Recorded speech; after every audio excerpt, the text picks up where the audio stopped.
And we are live. What's up, guys? Welcome to FreshandFit Podcast. We're here at Brandon Carter's Money Monday, a.k.a. Let's get into it, man.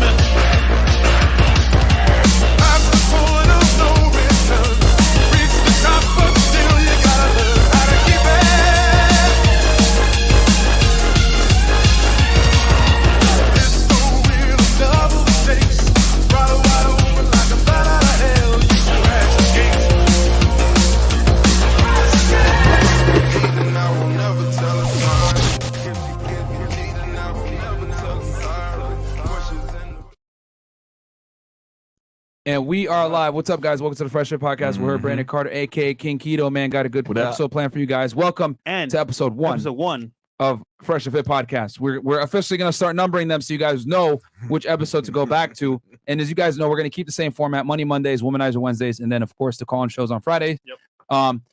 So don't worry, guys. Welcome to episode one. It's going to be green. It's going to be nice and labeled for you guys. Green for Money Monday, red for Womanizer Wednesday, and then probably blue for the call-in show. So we're going to try out some new stuff here. Also, we got a new shorts channel as well that I don't have the link to yet, but I will show you guys because we're not going to be on we're not going to be posting shorts on the main channel anymore. Also, guys, so first and foremost, patreon.com/freshfit. Get the content over there, guys, that you can't find anywhere else. Also, check us out on Spotify, Google Podcasts, for a single platform. Listen to podcasts. We are there. Just make sure you wear headphones so you don't get in trouble and or canceled at your job. Also, check us out on FreshFitPodcast.com where you guys can get all the merch that Fresh never wears. I mean, he got one of his legacy shirts on right now. We don't have that on the store. I don't even know what that see. Where'd you get that? What is that? Bro, that shit's old. Listen, man, this is my legendary line of clothing that's only worn by the true CEO gang members. Gay. All right. What? All right. That's all I'm saying. Oh, Brandon in here because I hit the gay. No, I can't. All right. So, and then also, guys, our other YouTube channel is FreshFit Clips. So check us out over there. And then I'll have the link here for the shorts channel here in a second. But other than that, man, yo, Brandon, what's up, bro? How are you? Go back. I'm doing fantastic, man. It's good to be back, man. I love getting on the podcast. You know, I love you, brothers. We're happy to have you. You know, I love talking to your people. These guys, I feel like I can say whatever I fucking want. You can. You know what I'm saying? You go anywhere else, they're gonna be like, oh, well, you know, can you chill with the swearing? You know, YouTube and watch your language, sir. You know, Lewis don't say Howes anything wouldn't bad let about me say women. nigga. Lewis Howes probably wouldn't let me say nigga. No, they wouldn't. You know what I'm saying? No, he would not. He would not. No, he would not let you actually. Not. Yeah. So it's like I got to restrain myself. You know, like he'll be talking about energy or something. I'll be Nick. Yeah. And I got wait. I can't do it. It's funny, exactly. man. Everything he leaves comes back with new drip. Dior shirt. Oh, a new watch. this is some new jewelry. Oh, man, it's just a little something, man. I mean, I ain't got as much jewelry on as you. You know, listen, man. How much does one of those Dior shirts cost? Oh man, I just give him my card, man. I want that. Give me that and that. I can tell you, I can find it because we're gonna talk about managing your finances today, like how to get more money and also how to keep it and how you can spend money on stuff like this in a way where it doesn't fuck you up financially. Because you see a lot of guys out here flexing, doing dumb shit, spending all this money, right? And they'll do it and that's all they got. Yeah. Right. But when I do it, it's like it's just a portion small portion. Yeah, there was, and it came from assets, right? It's not earned income. Yep. You get what I'm saying? Damn. So it's a lot different. We're gonna talk about this today, man. I got a list of the top 10 ways these guys can make some more fucking money. Yeah, man. 10 ways, guys, to make more money fast and get more money in 2022. On Money Mondays. On Money Monday with Brandon Carter, aka multimillionaire, very successful. Episode 1. Come on, the BBC. Pause.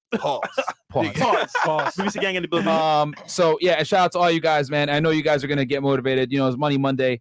So AJL94 became a YouTube member. Thank you so much. Welcome, brother. And then we got Greg, $2. Shout out to Brandon. Got my first meeting with HCT. Hey, that's what we're talking about, my friend. That's where you're gonna learn a lot of the sauce.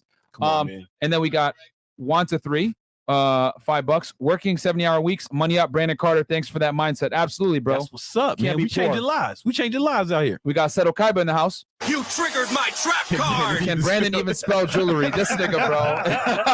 Oh Lord. They roast everybody. I do it. Listen, I was diagnosed with dyslexia, right? So him making fun of the way I spell is basically a hate crime. It is. Yeah, bro. We should cancel him. Yeah. There you go. Cancel him. Cancel Kaiba, bro. money. That's fucked up, man. Trap card.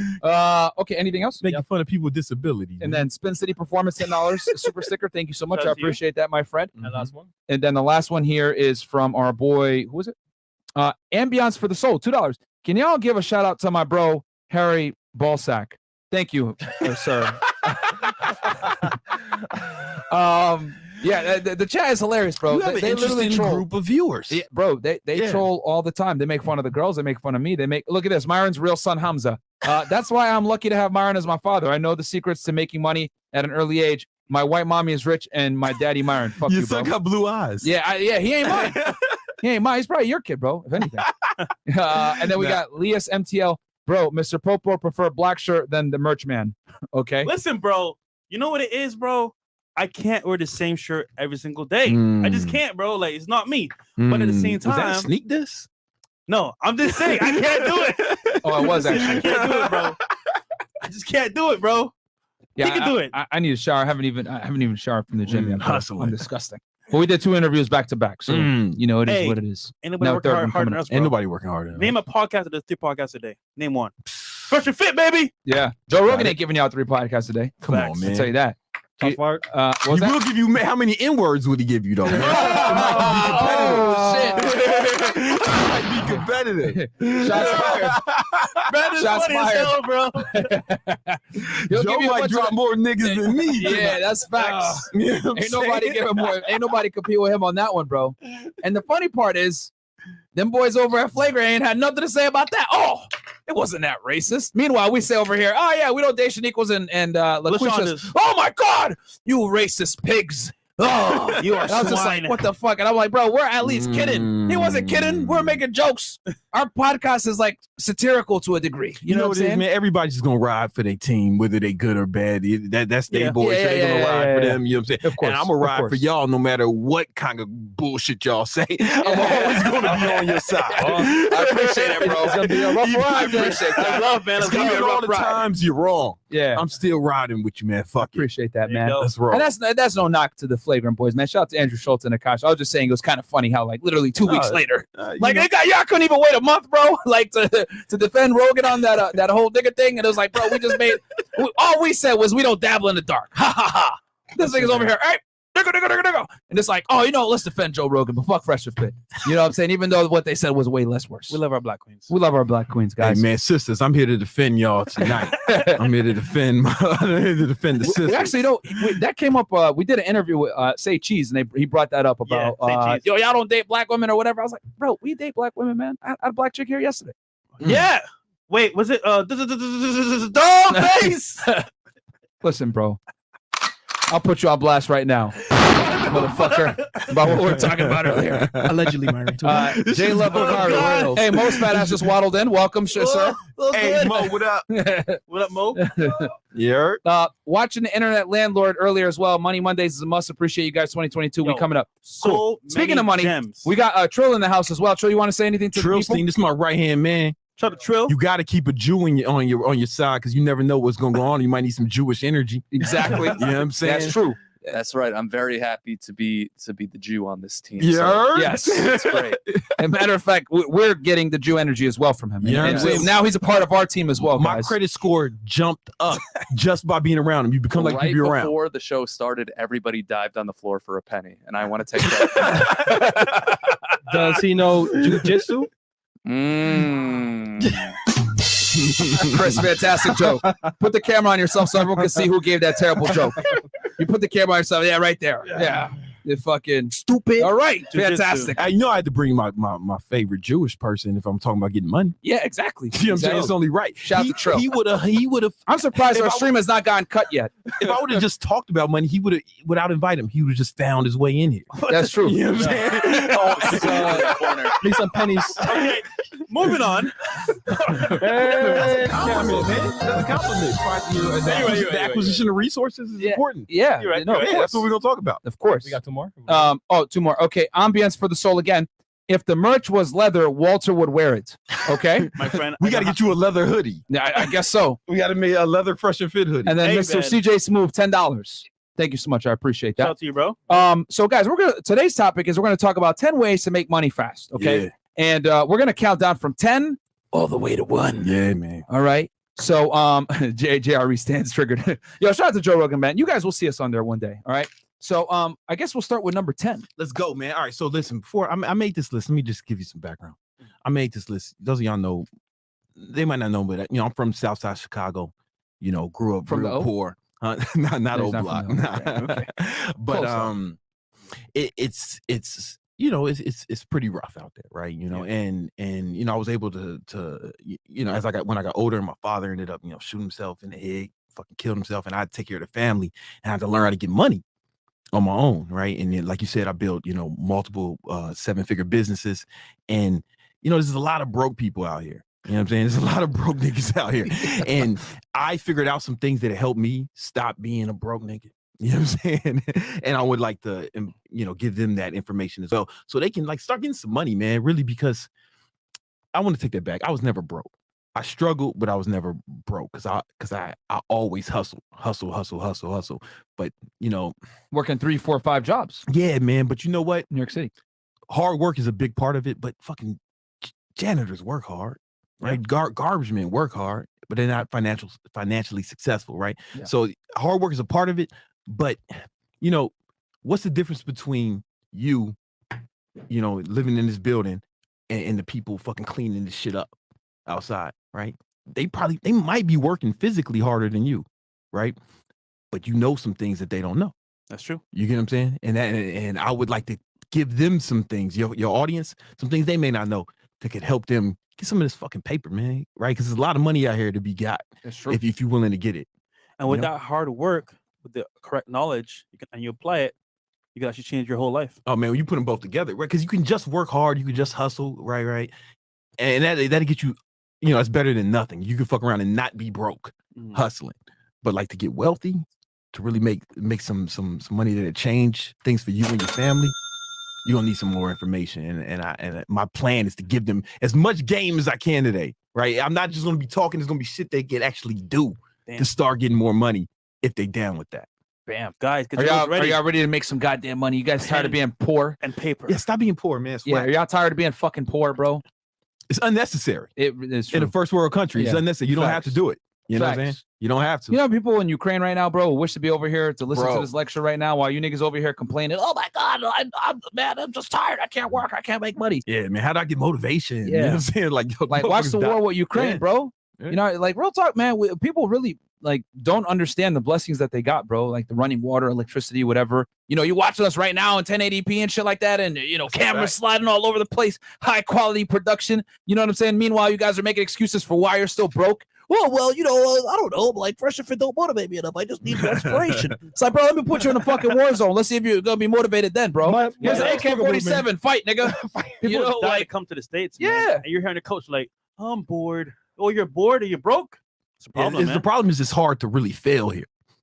You get what I'm saying? So true. It's hard to fail here. There's so many social safety nets. To be homeless, you basically have to have try to be homeless. You got to have mental. You got to have mental like a mental illness or be on some drugs. Or I think that one, yeah, retard alert, yeah, for real. You know what I'm saying? But you got to be schizophrenic or something. You have to fall through so many levels of society, right, to actually be on the street. That's true. Like that. So it's. But if you're of sound mind, it's difficult to really fail here, and a lot of people get stuck in that purgatory. Yep. Free education too. Yeah, man. Free education. Yeah. Right now. Yeah. YouTube education system. I mean, the public school system. Yeah. Is free, it's free. I mean, it leaves something to be desired. Like my man said, I can barely spell jewelry. The Southside Chicago public school system leaves a lot to be desired. That is true. Yeah, I did learn how to load a clip. All right, but anyway, let's get into we can get into it though. Yeah. You ready? So number 10. Number 10. All right. So number 10 on this list, how to get some more money fast, right? Learn how to sell. And let me tell you why this is important. So my father, right, he taught me how to sell when I was real young. So let me get some background. My father was a real street nigga. Right, I'm talking street nigga. Yeah, he dropped out of high school. He was out here. He does some things that he was out here. And when I was born, around the time I was born, he got a job working for somebody doing sales, and he started to get his life together, started to really turn things around. But we were still struggling. You know, I was on the South Side. You know, mom didn't have a car, took the bus to work 5 a.m., dropped me off at preschool, you know, all that shit. And I didn't see him a lot because he was hustling. And then he got the idea to start his own business, right? But he was still doing all the sales, but he was starting his own business. And I didn't see him a lot because he was hustling. Yeah. Now, fast forward, I got sent away to military school because, you know, I got in some trouble. Yeah. I got in some trouble, man. You know, like, I don't know, fights, you know, stealing stuff, shootouts, you know, normal shit. Normal shit. And I get sent away to military school in Wisconsin. And by the time I graduated from high school, Dad, he's a millionaire, hustling. Oh, your dad? My dad. Oh, you got a millionaire? Yeah. I didn't know this. No, check this. Oh, I didn't tell you this. Okay. No, I didn't know this. Is important. This is important. He was making. I asked my mom how much he made, you know, at the height, and that was about 1999, right? 2000, the year I graduated from high school. I'm old. Damn, And I was gonna say, bro, what the fuck? yeah, Graduated Y2K? High school? I'm old, man. I'm cool. Yeah, I didn't even have computers in your school at that. Damn. Yo, that's the thing. He did that. He was making $3 million a year gross in his business without, you know, the internet the way it is now, right? That's really hustling. And Legally, of course, right? legally, no, he was legit, you know, and he had his own business, but he was doing all the sales. It was the most important part of his business, right? If you adjust that for inflation, right, that's $5 million. It's equivalent to $5 million now. So he was out here getting it, right? Now he fucked it all up and ended up killing himself. But we'll talk about that later and when we get into some other tips. But it was sales, and he taught me how to sell from a young age. Like, we would go to restaurants and he would be like, yo, Brandon, go introduce yourself to those people. Right? Like, I'm like the fucking 5, 6, and I got to go up to strangers, introduce myself, start a conversation. Like, he would make me do that when I was a kid. And so he was kind of grooming me to learn sales the right way because he didn't want me to. Isn't that crazy how you still remember it all these years later? I remember like that shit. That had that much of an impact on you. I remember that shit. So fast forward, I get to college, right? Howard University. Sorry to hear that, bro. That's a historically black college. In case you guys didn't know. Man. I know y'all don't like black girls, but you know what I'm saying? I fucks with them. You know we're gonna make fun of Jewish people. We're gonna make fun of black people too. God damn it! I'm making fun of every race on this line. I mean, listen, I got a girlfriend now, but when I was single, Got you, babe. girl, I got a girlfriend now. Hey, baby, I see you watching. But Is she back black in the though? day, huh? What's up? Is she black though? They Dominican. That's like nah, spicy bro. black. She ain't.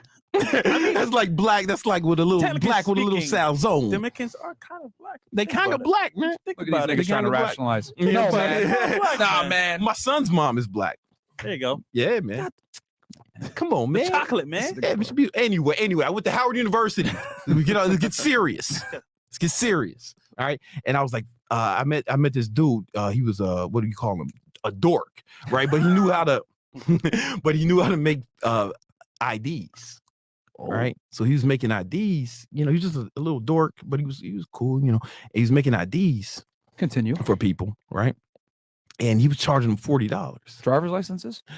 Just IDs, right? You know what I'm saying? You just he's making IDs. Yo, man, you still the feds, man. You snitching?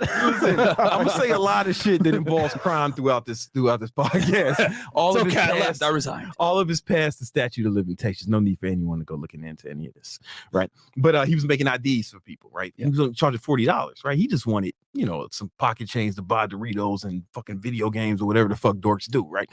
and I was like, all right, listen, dork. If I sell more of these for you, how about I just go out and sell these for you, give you the $40? All you gotta do is make the IDs. You don't have to do nothing. He was like, cool. And I was like, and I was like, man, anything I could do over $40, and I'll keep. And he was like, yeah, no problem. As long as I get my 40, I ain't tripping. And I was like, cool, dork, we're gonna make it happen. And so I went out selling them shit for like 500 to 1,000. You know what I'm saying?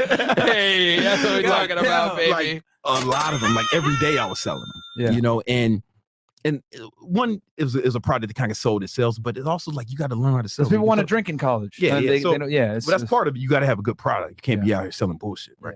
That And margin is steep, though. That was a nice margin. That was a nice margin. Good margin. And that's when I really learned the power of sales, because all I had was my sales prowess, right? You know, he had the same. He could have done that too. right? But he didn't have the same skill set, right? So, and that's the biggest part of business. If you know how to sell, my dad told me, if you know how to sell, you never go broke. You never need to go broke. You can always, there's always going to be something you can sell, right? So you guys have to, even if you can start your own business, you got to learn how to sell. Yeah. You got to sell customers. You got to sell employees. You got to sell the best employees on working for you, right? You got to sell, you're going to have to sell people all the time, right? It's critical that you learn how to sell. Right? Now I teach my students how to sell, right? Because I have a business where I teach people how to start their online fitness business. In fact, that's how you got started. Yes. That's how we met. Yeah, that's how we met. Those of y'all don't know. Brandon was my mentor first, guys. Yeah. Come on, man. Thank you, man. I got you, man. You know what I'm saying? So, I mentored him when you were working for the government, and law enforcement. Yeah. And you made enough money, you were able to not have to work at that job anymore. And then with the extra money, you started this podcast, right? Yep. But do you remember when we talked about sales? Yes. Like, how did that impact you when there was a whole other world because I went from like arresting people for selling things. Now I'm selling things. Right. Legally, though, of course. Legally, of course. Yeah. But yeah, like it was a whole other lane because when you come from law enforcement, you don't deal with sales whatsoever. Yeah. Has nothing to do with what you do. So it was a whole other lane. But I mean, that is how the rest of the world makes money, though. Yeah. How much money were you making, like at your height? Before you started this podcast? Yeah, so with the government, and I talked about this actually yesterday on my other podcast. I broke down the NBA YoungBoy case. Go check it out. But at the end of it, I broke down how to look up a government agent salary, like a special agent, whether FBI, DEA, will get paid the same. I was making around 120 to 130K per year, and then with the fitness business with Brandon, I think I cleared that year 2019. Or somewhere between like 130 to 150K. And you were doing that part-time? And I was doing it part-time. Yeah. Over 130K part-time. Yeah. Right. And you only had, he didn't have the big following he has now. You only had Instagram. You had like 1,000 followers. Yeah, not even 1,000 followers. But it's because we teach our students how to sell. Right. Yeah. And if you know how to sell, you don't need a lot of people to come to you. You just need to be able to sell to people that come. Yeah. And have a good product too. And have a good product, of course. We teach that too. And it's a lot of people think, oh, if you guys want to know more about that program, I put together a little book called The 10 Commandments of Online Training. It should be in the link. Yeah. And it's just for you guys if you want to learn more about online training the way Myron did. But free ebook, guys. You don't even got 100% free. You don't need nothing, man. Yeah. It ain't nothing. But a lot of people think that sales is like, you're going to be, oh, I know how to talk to people. I just talking. They think it's talking people into doing stuff. But that's not what you're doing, right? You're really asking questions. For example, what's something you one of y'all bought recently? A ring? Did you buy that ring?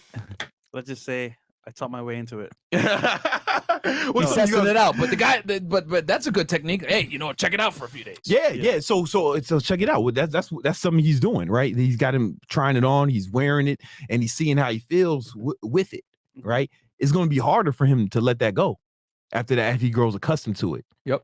So that's he's getting the feelings that involve, like that's RM Plug, man. It's my man. He knows how to sell. For sure. That's you know facts. what I'm saying? And it's like it's really important, man. I know y'all got another podcast earlier. I would do some like sales role play. No, we can. You want to do it? Yeah, let's do it, baby. Hey, we giving the people the value today, baby. Yeah, do it live. We do it live. Cool. So let's do some sales role play. So the first thing I would do is what are we selling? What do you think? Drugs? No, I'm just kidding. Merch? We could say, we could. You know what? Let's sell a watch. You want to sell a watch? Okay. You want to sell my watch? Yeah. That's All really right. high ticket, bro. All right. Okay. Well, his watch. Okay. You know what? Apple Watch, right? Who am I selling it to? You? Sure. You don't want an Apple Watch. Yeah, you're right. You can sell it to me. Do you work out? Sometimes. You work out sometimes? Well, how often do you work out? 3 times a week. 3 times a week. If I wake up. If you wake up, so when you don't, so it sounds like you don't get to work out as much as you like. Yeah. Nope. All right, cool. So when you do work out, you probably need to make sure you get the most out of it. Yeah, exactly. Yeah. All right. So in order to do that, you think it's important for you to like really maybe like measure your heart rate and maybe even time your workouts, time your rests and sets in between. I didn't think about it, but yeah. Yeah, you probably burn more fat. Do you have a device that helps you do that? Nah. Oh man, damn! How much gains are you leaving on the table by doing that? Do you think? I never thought about it. Damn. Well, you know what, man? My man got a watch over here. It's called the Apple Watch. While you see, here's the thing. What it might help you do is is track your heart rate while you're doing cardio, right? So you can stay in the optimal fat burner zone, right? And you can maybe when you're lifting weights, you can time your rest in between your sets. You can also even control your music or whatever. You think that would help you in any way? Man, how much is it? Man, well, we can talk about that. That one, that's precious, man. I mean, that's Myron's. But do you think that would help you though? I mean, I'm sure it would. In what way? Because I can monitor my heart rate, and maybe at that point, better performance in the gym. Yeah, better performance in the gym, make more gains. And what would that mean for you if you were making those gains? More pussy. more pussy. Yeah. Yeah. All right. How much more? I don't know how much more now. You think it'd be significantly more? Possibly. Possibly. Yeah. If you got in more shape. So I don't know how much would you be willing to pay to get more pussy? I'm trying to escape right now.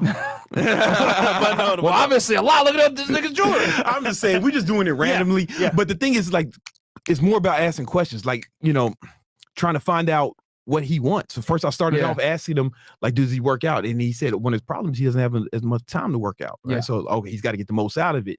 And I just positioned the watch as a way to help him get more out of his workout. But what's funny? You know what I'm saying? The whole time he was talking, like, I was kind of like feeding into it, and then it hit me.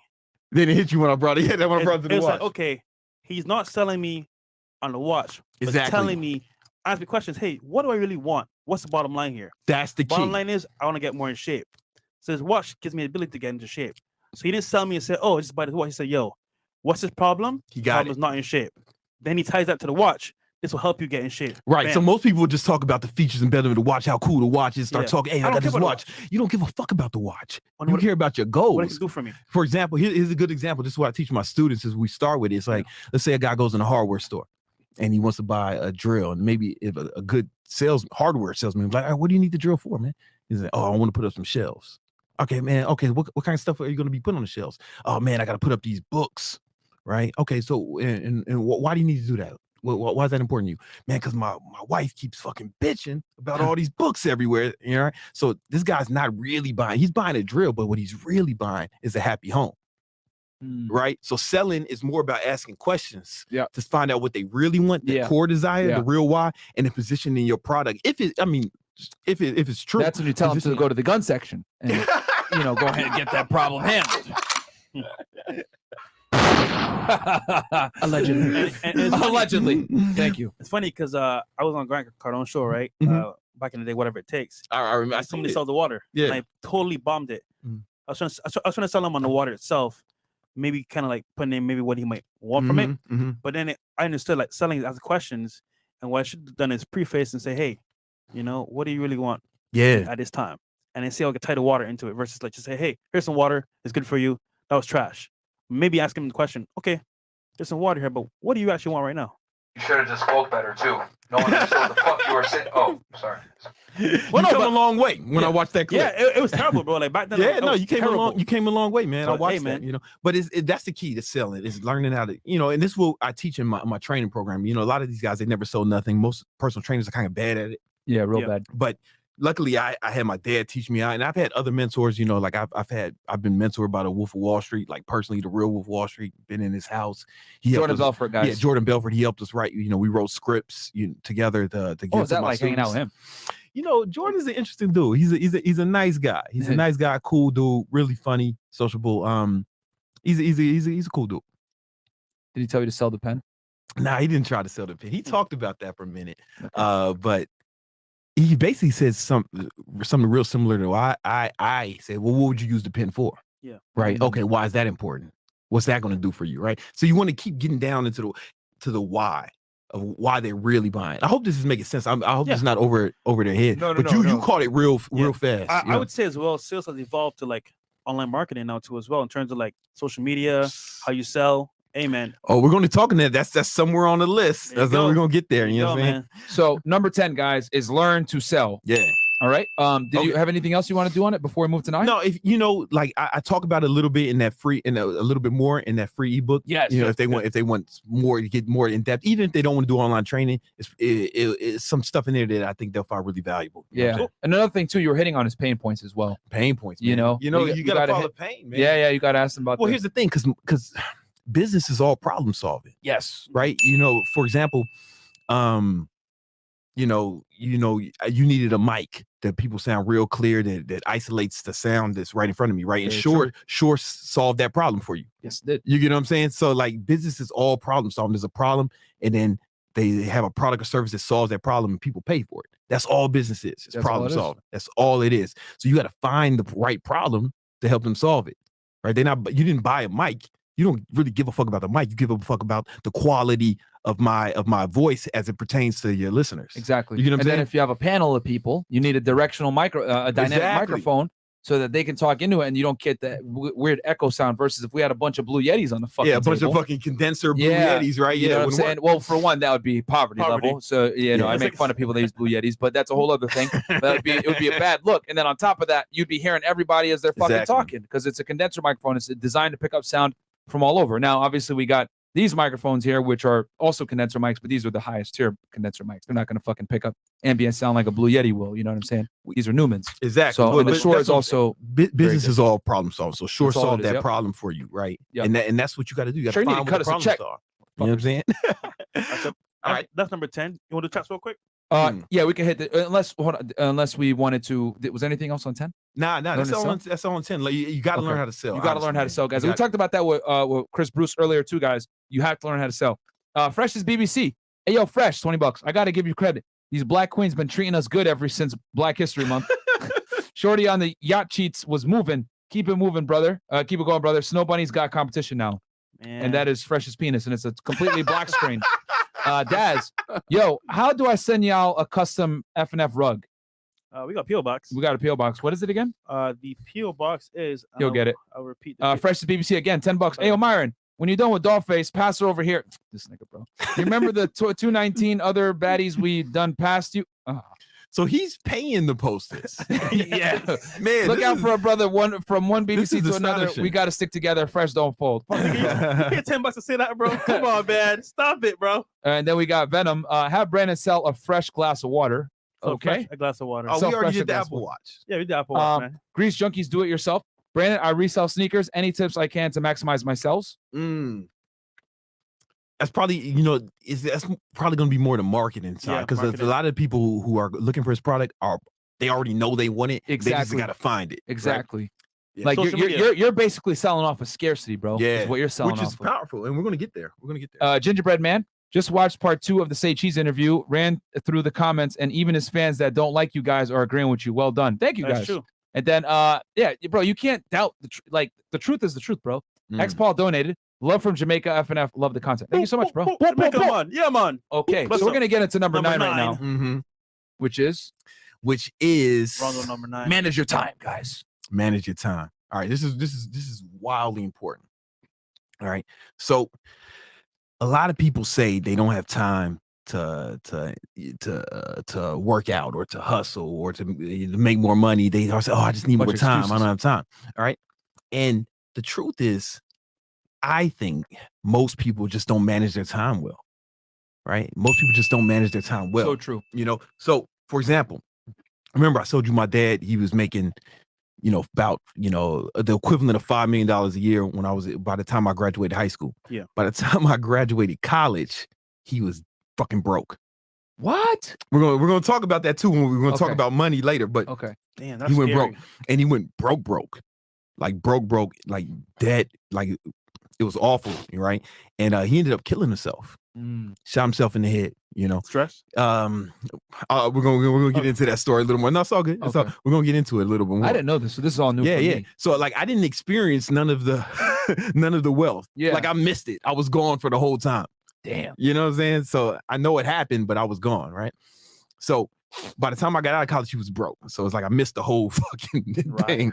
And but he was broke. And one of the things was, he left a big fucking mess. Not only did he not leave me any money, nothing. He left a fucking mess, right? Now I got to take care of my family. I'm the man of the house. And I'm like in my early 20s, man. I'm broke, and I'm like, all right, fuck. I got to figure this out. And so what I did immediately, right, is, I was already doing personal training. So I wake up at 4.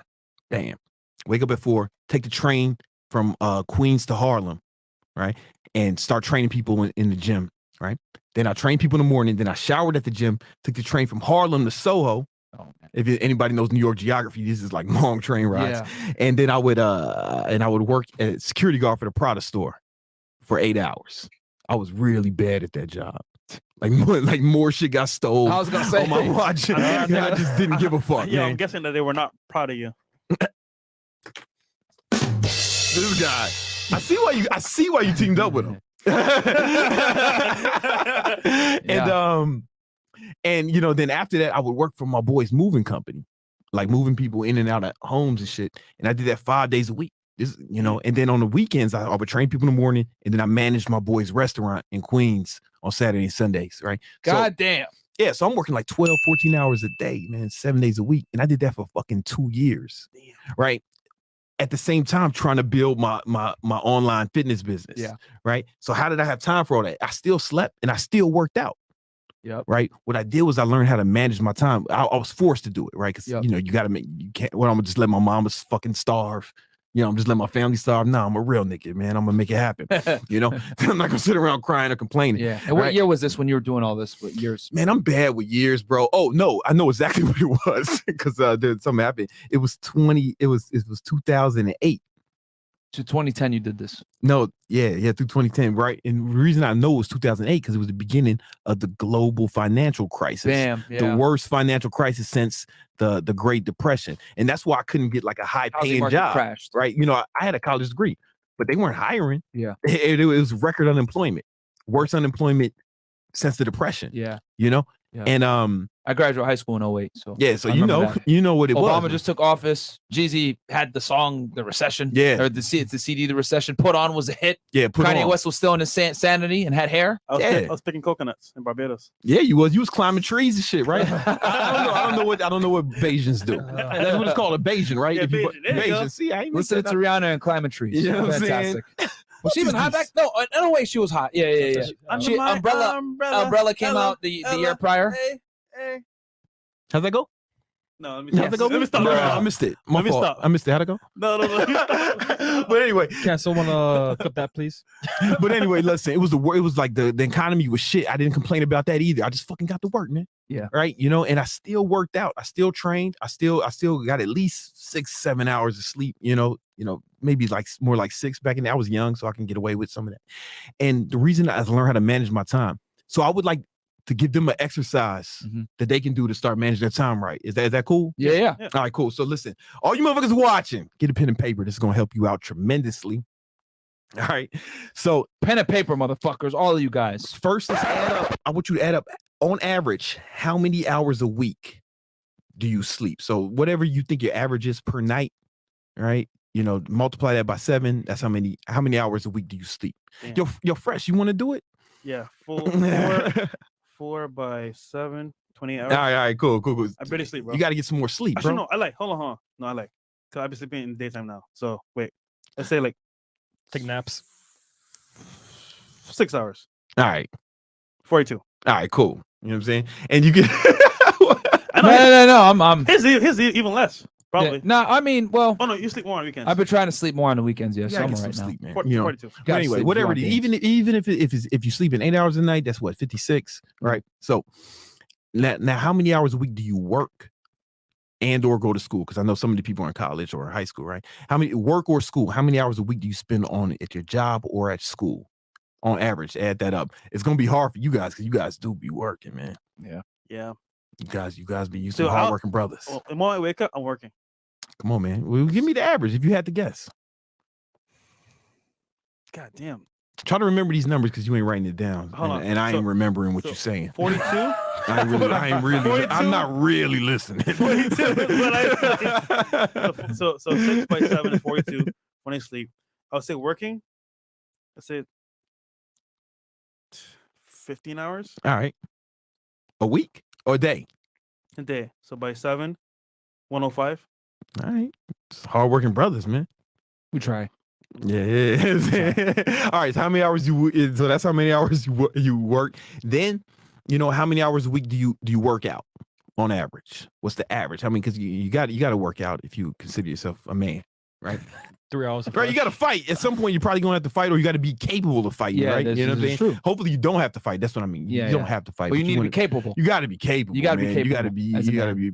You got to be able to protect yourself. And protect protect your black queens. That's what you buy guns, You know what I'm saying? No, but 3 hours. All right, so you got 3 hours. All right, cool. You feel it? You doing it, Myra, too? Yeah, I'm right. All right, go. I just want to know. I'm just curious. Yeah. And but you guys should do it at home, right? And then if you got a family, you got kids. I know you got your son. Like how many hours a week you spend with your son? If you can spend how much time you spend with your 0 hours. You're a bad daddy, right? Okay, now here's the thing. I think those are the only 4 things a man has to do. Everything else is optional, right? You got to work, you got to sleep, you got to work out, and you got to take care of your family. You know what I'm saying? Sorry, Mari. Unless, Myron. Just put a 0 there. Yeah. Fuck them kids, right? Those are the only 4 things a man has to do. Everything else is optional. Yeah. Right? Netflix, even like you're watching, shows. Eating is movies. optional too. Eat, man, but eating doesn't. Wait, what else? It's optional. You could drink shakes all day. Busting nuts, Yeah. though. It's not mandatory. You can live without. You can still be considered a man without it, right? True. If you're not taking care of your family, if you're not working, getting money, and you got to sleep to stay alive, like those are the only 4 things you got to do. Everything else is optional. Yes. So add those all together, and what number do you guys have left? Right? Add them all together, and what number you could. Hey, do it at home. What number do you have left? I think you'll find this interesting. Put it in the chat. And they put it in the chats. I don't know if we can see it or For not. yourself, yeah, we can. Yeah, cool. So all right, now here's the thing. You got that number. Mm-hmm. There's 168 hours in every week.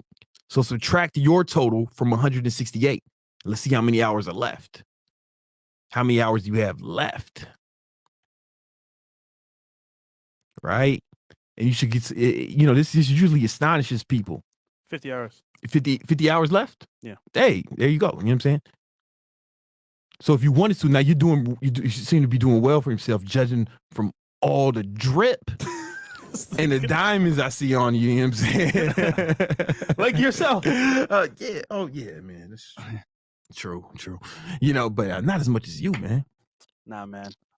These guys both have like over $100,000 each. Listen, man, this is marketing, bro. It's like this is like $250,000 to $500,000 here in jewelry alone. But I got my little Apple Watch with this band that's worth nothing. But Fresh don't have a gun. This is true. Nigga, I do. So if you're going to rob someone, no, I'm just joking. I shouldn't have said that. That was a joke.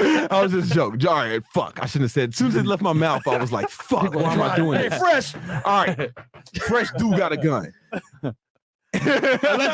Allegedly. You in Florida. They don't hand you one when you were born here, or man, Allegedly. You gotta have a concealed carry. Oh shit, my fault. Guns. Fresh do got it. Damn, I shouldn't have said that. Fuck. It's okay, bro. It's okay, bro. Something happened to you. That's just gonna be on my conscience, man. This nigga funny as hell, bro. No, I'm not. That's not a joke. I'm really like, fuck. This is live. It's okay, man. We do it live. It's all right. You be with Kevo though. He got a gun. They might get a surprise. I'll say that. All right. Anyway, and if they take your diamonds, man, you look like you just crawled out. You crawled out the cave with them motherfuckers, man. You look like the motherfucker who mined it. You know what I'm saying?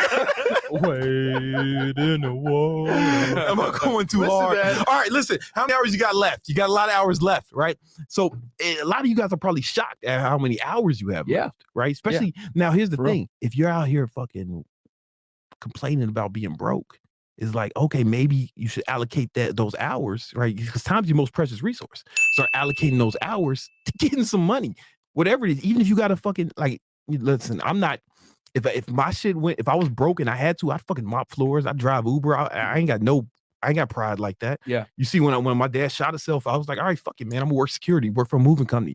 Yeah. I wasn't too good for that. Uber wasn't out. I wish Uber was out. Yeah. It wasn't even out back then. I wish they had Uber, DoorDash, or some shit. I'd have been showing up, dropping food off at I did Uber. You know? Yeah, you did Uber? Dude, I did Uber on weekends when I wasn't working, and then I did on holidays. Like, for example, New Year's, bro. Yeah. I made like 4 times the money I ever made in one day. Get that all from money. doing on There's New no Year's. excuse for being fucking broke. You Yeah. can get money if you live in a first world country. I don't know what it's like in some shit country, right? But if you in a first world country, yo, you can get this money, man. I swear to God, in Manhattan, right? I don't cook, right? That's something I talked about this before. I don't fucking cook. I got time for that shit, right? I think it was the quote was cooking is for poor people. Cooking is for poor niggas. If I'm not mistaken, right? You know, I agree with you on that. Yeah. Cooking We is for poor talk about niggas, that bro. more. That's just, okay. Bro. Let me explain that. I know how much money I make per hour, like, cause I track this shit, you know, and fucking hour of going to the grocery store and cooking would be like just a waste of money. It'd be financially irresponsible for me to do that, right?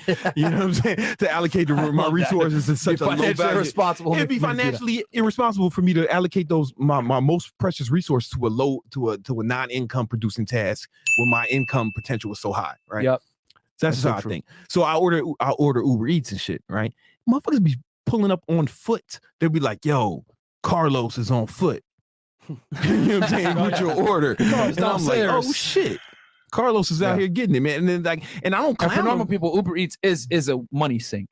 But Yo. for some people that are like, yo, like you gotta buy back your time, bro. I don't want to spend too much time on that just right now. I'm gonna say the respect I got for Carlos's broke ass to be out here working, like on getting it. Like he's trying to get his way out. You know what I'm saying? He's trying to make some for his family, you know? So it's like, I respect it. So if you got more time, you need to allocate that shit to getting money, whether it's starting your own business or just getting another job. Yeah. Right. Just get money. It's nothing more important. Money is like oxygen. Right. Oxygen is the most important thing in the world. We don't think about it because we have enough, right? We have it in abundance, so we don't have to think about it. We can start doing other shit because the oxygen thing is taken care of. Some people have too much of it. Yeah, breathing hard as fuck. Yeah, you know but am I breathing too hard on the mic? Was that a cute? Last time you were. I was last time. Right Man. now. Sometimes, man, you don't get like that. But listen, we have enough oxygen, so we have to think about it. If you were suffocating, it was all you could think about. Yeah. Right. You can only go a few moments without it. Yep. Right. Money's the same way. Right. You want to have enough of it in abundance so you don't have to think about it. Yep. Yeah. And you can do other shit because when you've been broke, if you've been broke, like I don't know how I'm gonna pay my rent broke, I don't know how I'm gonna eat today broke, right? That's all you're gonna be able to think about. Facts. Right. So it's money's the most important thing in the world. I'm sorry, oxygen is the most important thing in the world. Followed by money, man, because you literally can't survive on planet Earth without it for a certain amount of time. So you gotta get serious about it, your finances. I was laughing when girls say, "Oh, it's all about love." I was like, "Does love pay the bills?" I don't pay the bills, man. Money does. Only women can say dumb shit like that. Well, like a beautiful, if you're a hot girl, you're gonna be all right. Yeah, you know will what I'm be. saying? Yeah. You're gonna be all right. You know Some what I'm saying? simp will take care of you. Yeah, so, Oh, or even just like life. Like life is just different for them. Facts. You know what I'm saying? In Easy mode. Yeah, it's easy mode. I mean, they have other shit they have to worry about that we don't. Like, ain't nobody gonna rape me, right? You know what I'm saying? like, you know what I'm saying? Like, there's disadvantages All right, guys, we're gonna get off Twitch. Okay, yo, go on Fresh and Fit, guys, on YouTube. On YouTube. Fresh and Fit, I meant niggas. that it's like it's they got worry about that. I don't have to. It's like it's I'm sure. I wouldn't Twitter. Twitter, yeah, go on Fresh and Fit, niggas. And oh, Facebook. Yeah, shit. Facebook, yeah, go on YouTube. Fresh and Fit. Damn, niggas. I went too hard. No, you don't worry about it. You know. You okay? We're just breaking all the niggas over here. Yeah. Oh, yeah, but Yeah, I go mean, ahead. they got other shit they got to worry about. But I'm just saying, like, they don't have to worry about the money thing. Yeah. You know what I'm Yeah, saying? they don't. Well, we got to worry about the money thing. Facts. Yeah. You know, and it's legit, man. So we're it's at, a lot of pressure. So we covered number 10 was learn to sell. Number Mhm. 9 was manage your Manage time. time. Mhm. Number 8 is sacrifice. Ooh, sacrifice. All right, so sacrifice. This is real important, man, because now we did the time exercise. Yep. Right, and these people had all the extra time. Yeah, if you guys did it, count just real quick. Hours a week worked, Yeah. hours at the gym, and then hours sleeping, and that will give you Hours your average sleeping and time. family. And family. I know you skipped that, right? Because you Yeah, know, 0. yeah, Yeah. you know, but it's Fuck them kids. So You're gonna The- have a bunch of time left over. Shout out all to that extra time, you guys are spending it on something. Yep. You know what I'm saying? It feels like you don't have enough time, but you're spending it on something. It's probably some low value task. So I'm gonna give you an example. You know, again, my dad, told you, he was making the equivalent of $5 million a year, right? But this nigga loved to gamble. He just loved to gamble, man. He would gamble a lot. You know, in fact, he would ask me when I was in college, he would ask, Brandon, how much is your school this semester? And I was like, it's this much. And he's like, all right, I'm gonna go to blackjack table, see if I can get it. And he was for real. Damn. You know, that's how he paid for my college. Every semester. Okay. Listen, he's a street nigga, man. You know, like he's a street nigga, man. I mean, you take him out the hood, but get a 40 anyway. and gamble. Yeah, so he loved gambling. He would do it so much, and then what happens was he started gambling more than he was working. He took his eyes off the prize of hustling, right? And he said, gambling at the tables, you're not gonna win win like that, And he was losing money, and he was losing his business. And he fucking lost everything because he wouldn't. I was like, Dad, you need to stop doing this shit, man. Focus on your shit. My brother tried to stop him. My older brother, everybody tried to talk to him, but he wasn't willing to give it up. And instead, he had to give up everything for that, right? If you're not willing to sacrifice for your goals, then your goals become the sacrifice. Bam. Yeah, no, I'm gonna say that again. That's very important. Perfect. If you're not willing to sacrifice for your goals, that's okay. You just need to know that your goals will become the sacrifice. Yeah. Right. In order to really succeed, you have to give up what you want now for what you want most. Bam.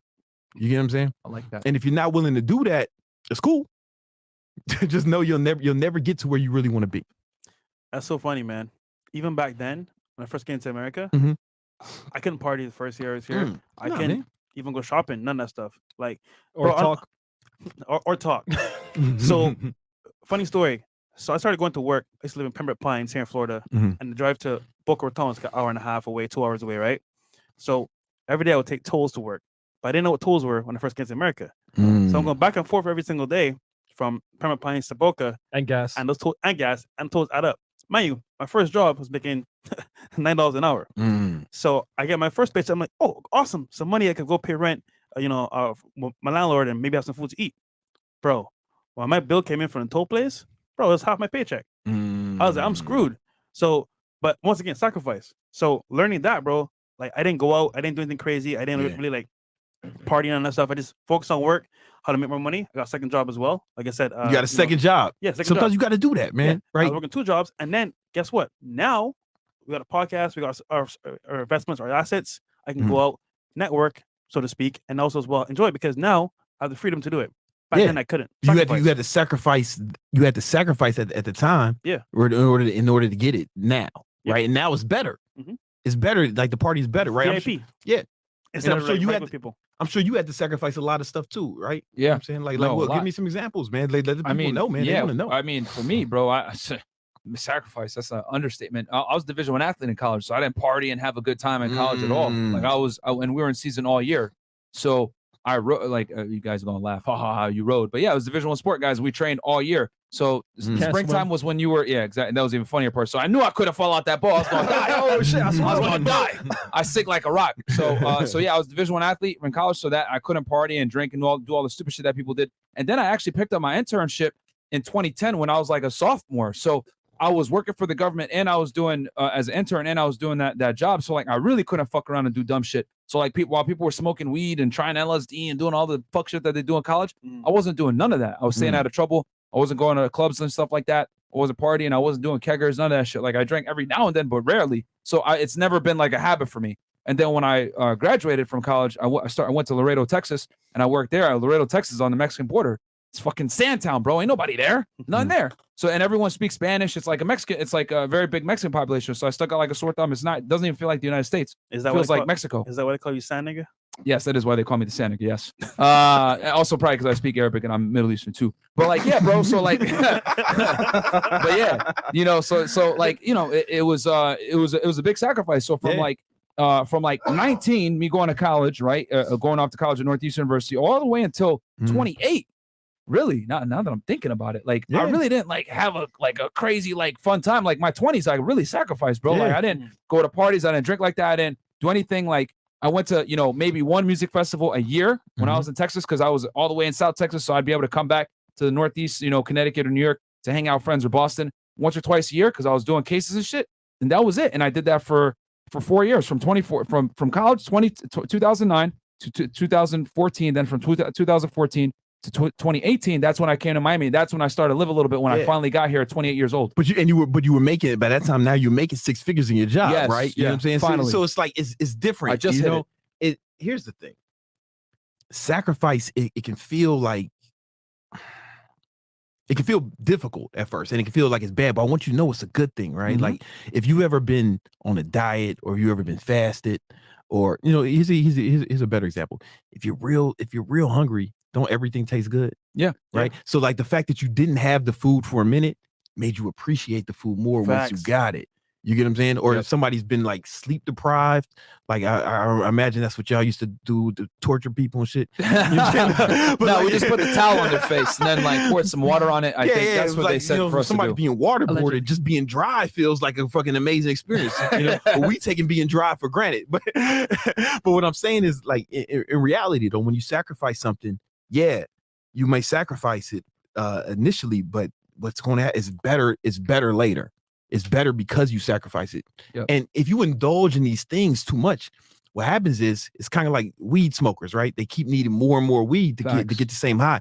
But it's like that with everything, right? Anything you indulge in is something a psychological principle called hedonistic adaptation, right? Where when you indulge in things, you become kind of numb to the effects, and you need more and more and more to get the same effect. Yeah. This is how you have like I saw something like damn Brazilian was on a podcast said, man, I had to have sex with like 5 girls a day at this point. You know what I'm saying? It was like, and it had to be different girls, and it's like, cause he just got used to it. And it's like he numbed himself to it. He was saying like he played a game, like he went one time and he smashed a chick without saying a word to her. Like he tried it and it worked. Yeah, he had to figure out weird shit to make it exciting, but it sounds that I wouldn't want that. I wouldn't want to not be able to find enjoyment with my girlfriend, right? Because I numb my, I think that's bad, But if you withhold it for a while, what happens is you start to appreciate it more. So true. It's like a trust fund baby. It's like what? A trust fund baby. They versus self-made millionaire. They don't appreciate it. I can't imagine like so for example, a better example is like you being an immigrant. Yeah, like being in America, like you didn't have the opportunities that we all grew up with. So when you got here, I'm sure you appreciated it a lot more than 100%. Yeah, that's why like immigrants, when it comes to America, they can really see what it is, because you know what, back at home I didn't have this. Yeah, so now I have it. I'm gonna take full advantage of it and run with it. Yeah. Do you do the Ramadan thing? Yeah, well, not anymore. But all right, but you've done it before, right? Yeah, that shit sucks. Right, but did you? It's not even a holiday. But then you? That's true. Listen, man. I ain't got no beef with Muslims. I'm gonna put that out there. I don't want in case we say anything weird. I fucks with y'all. y'all dope. Yeah. All right. Okay. Now, when Ramadan was over, you can just eat. Right, it was great. It felt amazing. Yeah, but here's the thing: when you break your fast every day, it's amazing. You didn't appreciate it before Ramadan, when you could just eat all the time because it was normal. That's the beauty of sacrifice. You appreciate things more because of the sacrifice. Yep. You get what I'm saying? And not only that, you're in a position to enjoy it from a better perspective in abundance, if you so choose, to some degree, because you've worked your ass off and you've earned it now. Is that when I saw you were out recently, man? You went outside, right? You was at a club or something. It was on your story. Oh, he forced me, bro. Right. Yes. Right. I didn't want to be there. Think about the way y'all partied that night versus the way you would have partied if you didn't sacrifice it when you were younger. Bro, you would still be partying like that because you'd be broke, niggas. Right, and you'd be waiting in line in clubs, with no jewelry, 5 niggas. You know what I'm saying? Split a Henny bottle. Split a Henny bottle between 7 people. Because back then you have to wait in line. Yeah, you've been in a regular crowd. You get pushed around. Chicks won't talk to you because you're not in the section. And it was like, what are you celebrating? Nothing. None. Now, when you go out, people know who you are. Yeah, you're in VIP with the celebrities. You're having a great time. And girls are choosing you. It's better. It's a whole better experience. Like, and now I can appreciate it because guess what? Back then I couldn't. Yeah. Now I can. I gave up smoking weed years ago, but if I wanted to smoke some weed now, it's probably I can get literally the best shit. Facts. Like, I don't bro, want to smoke weed, but I'm just saying that using that as an example. And you can smoke it in your balcony. I can smoke it in my balcony, Facing the right? water. Facing the water as I wake up, man. fucking bitch. Banging your girlfriend. My girlfriend, sorry. Girlfriend, man. Don't speak forgot. that shit over me, man. Don't speak that shit over me. I got a girlfriend. Oh, you got a girlfriend, my bad. Baby, I love you. I love you. I don't know what these raggedy ass niggas is talking about. All right? I'm gonna get the fuck out of here as soon as the whores come. Coming out. Immediately. Soon as these fucking drunk whores come here, I'm out. So I got a girlfriend, man. I love you, baby. I'm gonna FaceTime you tonight. Shit. And shout out to Is there a girl in the living room waiting for you? Oh, Get the fuck out, I could have sworn there was a girl. Oh, shout out to that guy, MJ Get Right. Congrats on 600K FNFC all soon. Shout out to Brandon Carter. Shout out to MJ. Shout out to our guy. He's gonna be here. He's gonna be here, guys. This week actually. I think the 11th or the 14th. Get right. That's my man. Yeah, MJ Get Right, man. What up? What up? Shout out to him. We're gonna have him here, guys. We're gonna do an interview. Yeah, I'm gonna DM you out right after the show, You bro. getting so the homies? The homies is coming through, man. Yeah, all Like, of them. Yeah, Dunham, FitX, Axel all of them, Dunham, bro. you know what I'm saying? Stone Cold, Steve Steph. Nah, Steph is cold. That's my man. Those are my Yeah, they're all gonna be in here. Yo, like, so the guy who helps them with running their business, he like runs their business where they do influence. I mean, they do it together, but the guy who's like running a lot of the business was a guy I used to mentor named Miguel. Oh yeah. You know, when I met him, man, he was like, "Yo, I'm broke." Blah blah blah. I was like, "Nigga, you broke? Ugh, it's fucking retarded. Why you want some sympathy? Go get a job." And I told him to start driving Uber. Yo, he did it.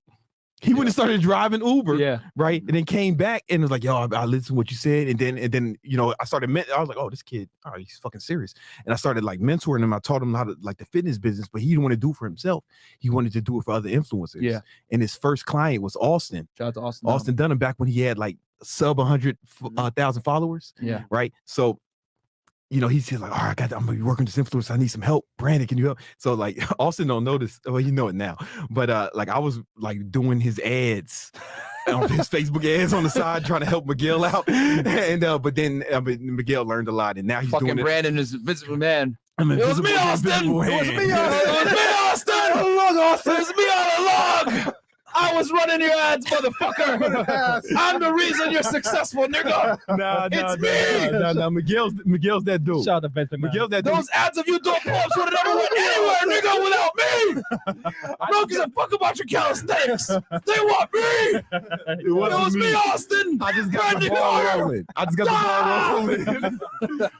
Miguel took that shit. I don't want to take our guy Austin Dunham. He'll be here in about 2-3 weeks, man. Shout out to him. He's a cool dude, man. Yeah, he came for the 500K party. Yeah, he did. He came for the 500K party. Shout out to Austin Dunham, guys. Go subscribe to him. FitX Fearless, Steph is Cold, and MJ Get Right as well, man. Go shout out to check all their YouTube channels out. And we'll have them here at the end of the month. We're gonna have a panel show with them. But sorry, go ahead. What I'm saying is like Miguel, you know, he took it over now. He got it. He runs. He does all the ads, all the funnels, all the stuff, all the websites for those guys. For Austin, for MJ, for Stone Cold Steve. Steph is cold. Cold. Stone Cold Steph. And Fit. You know, he does, and they all doing really, really well, man. Nice. Yo, I like all them boys, man. They like I fuck with them kids, man. Like I really like them kids, man. I don't mean, and they're on their you know, when 20s I say kid, it sounded disrespectful. I ain't meaning it like that. No, but they're young. They're in their early old. 20s. Oh yeah, you are. Yeah. I'm 40, man. I'm 40 this year, right? So like, but no excuses because those guys are on their 20s and those they're killing it. Yeah, you know what I'm saying? So shout out to them, man. Like, yo, you could do it too, guys. Like for all you guys, oh my god, can I do it? All those guys are in their 20s. Mm-hmm. You know what I'm saying? And you can definitely do it too, man. So shout out to those guys. There's niggas in their 18s and 19s killing it right now too. Yeah. Yo, man, you couldn't do that. You couldn't do that when I was that age. Yo, I met a kid, bro, making $1 million a month, doing videos on YouTube, and he's not even in them. It's like rain videos. You know those 10-hour how to sleep videos with this rainfall or thunder? Nigga making $1 million a month. Crazy, bro. With rain videos? Yes. Well, here's the thing, man. I think that brings us to number 6. We're at 7, managing money. Yeah. It's number 7. Yeah, okay. It's number 7. Unless you wanted to go to 6. No. Number 7 is good. Managing money. Manage money. All right. So I keep bringing it back to my dad because I don't know, this story kind of impacted me. Yeah. And I think you guys can learn from it. Not only was he gambling his ass off. Right. Oh, I'm sorry.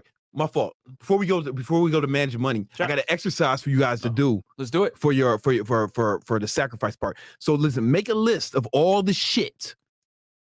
Right? We don't have all the time to do it here, but they should do it at home. Make a list of all the shit you do. Right? That's not those 4 things that that's not sleep, working out, kids, family, or more specifically the things that aren't serving you.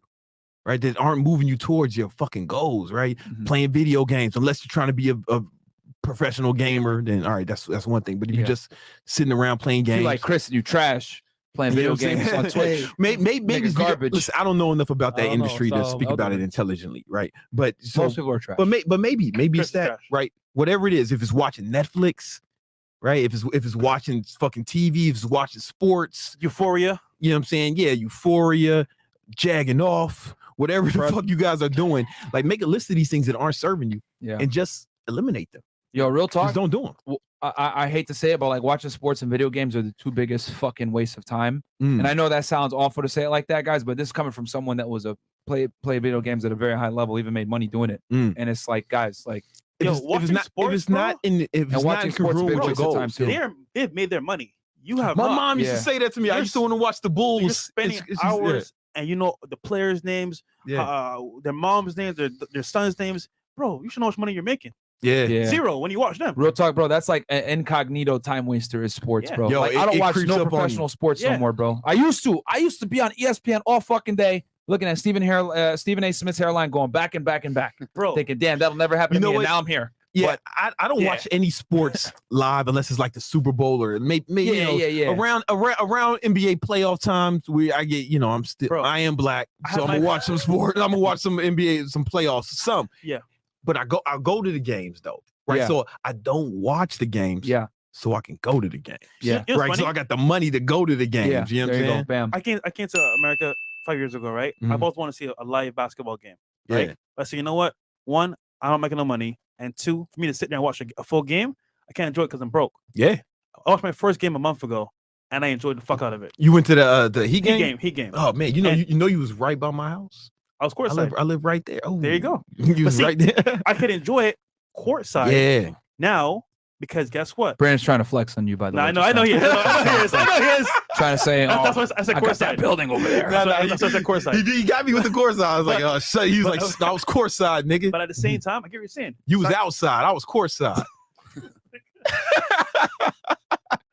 No, I'm fucking with you. Go ahead. Yeah, but it's Negroology is occurring here. Yeah. As you guys can see, the 2 Negroes in their natural habitat comparing each other with affluence and wealth and jewelry. Flaring those nostrils. In the natural habitat of Miamius, watching them two. You got the dark-skinned Negro Damas here, and you have the light-skinned Negro Damas here, and they consistently argue within each other and try to maintain affluence over each other with designer brands that don't pay them back and excessive jewelry, while simultaneously insulting the Jew-Adidus in the corner over here, who is right there, insulting him as well. So that is what the Negroes do. Okay, guys. Hope y'all enjoying this episode of Discovery Channel. All right. Listen, man. That's pretty accurate. That's pretty accurate. I'm on the job, baby. All right. Oh, all right. So anyway, make that list and eliminate that shit. I'm telling you, eliminate that shit. Or at least cut it down as much as possible. Right. And, get this money, man. Get this money. You know what I'm saying? I'm not sitting around watching sports. I'll go to some games, but it's different. It's like whatever. I'm fucking rich, man. I can go to the game. Exactly. And you also went with some of your successful friends. You talk business, right? I went with my boy Jeremy. Jeremy, to get Jeremy. Yeah, if you get Jeremy to run your ads, he's been on the show. Yeah, right. You got to pay him between $10,000 and $20,000 a month just to get him to run your ads. Damn. That's not even counting your ad spend. Right, that's one of my best friends. Yeah. Right, so we talking business and stuff. He got his girl, I got my girl, and there was some other guys there that's doing really well for themselves. And now that game's a tax write-off. The game is a tax write-off. Damn, believe it. Well, in fact, Jeremy bought me the tickets. You know what I'm saying? Okay. Because I'm one of the clients. Yeah, I'm one of his clients. You know what I'm saying? So I paid for them over and over and over and over again. But Jeremy made me a lot of money too. Guys, go back and watch that episode that we did with Jeremy, man, where we talked about running ads, running an Instagram, how social media really works on a molecular level to make money. Go check that episode out, guys. It's on Money Monday. Type in Jeremy. He's probably one of the best people when it comes to running ads on Facebook. Like he's your personal Facebook manager, essentially, right? And one of my best friends. Yeah, it's my dog. You know, we also went. Me and Trilson. We went to. Back Celtics Nets. Celtics Nets. We went Mark Manson, the homie Mark Manson. Twice, okay. Yeah, the author of how Subtle Art and Not Giving a Fuck. Okay. But he also wrote, y'all might know the pickup book he wrote, Models, back in the day. That's how he got famous. I mean, he wasn't famous, but he made. I never heard of it, but I'll write that down. Probably the best pickup book. It is. Written. What is it called? Models. You know what I'm saying? Yeah, it's probably the best pickup book written. Better than a Mystery Method, and it's his. Oh best yeah, book. significantly better than. I mean, Mystery Method is dated. Don't get me wrong, but like the concepts are still. Yeah, Models by Mark Manson. Models. Okay, I'll write that down. That's we know him from that. Yeah. Before he wrote the Subtle Art of Not Giving a Fuck. You know, now he got fucking hella famous. Go give me that book to read. The Art of Not to Give a Fuck. Yeah, but I already don't give a fuck. So you already don't give a fuck. I know, so I don't need the book. I will say this though, regarding sports events and watching the game, watching it in VIP in the skybox is a dope experience. It's different. It's just different, bro. Yeah. All right. So let's go to it's number 6. Hold on. Let's do chats real quick. Oh, my fault. You got to do your chat. Oh, we haven't done them in a bit. Yeah. Okay. The sales pitch opening was epic and smooth.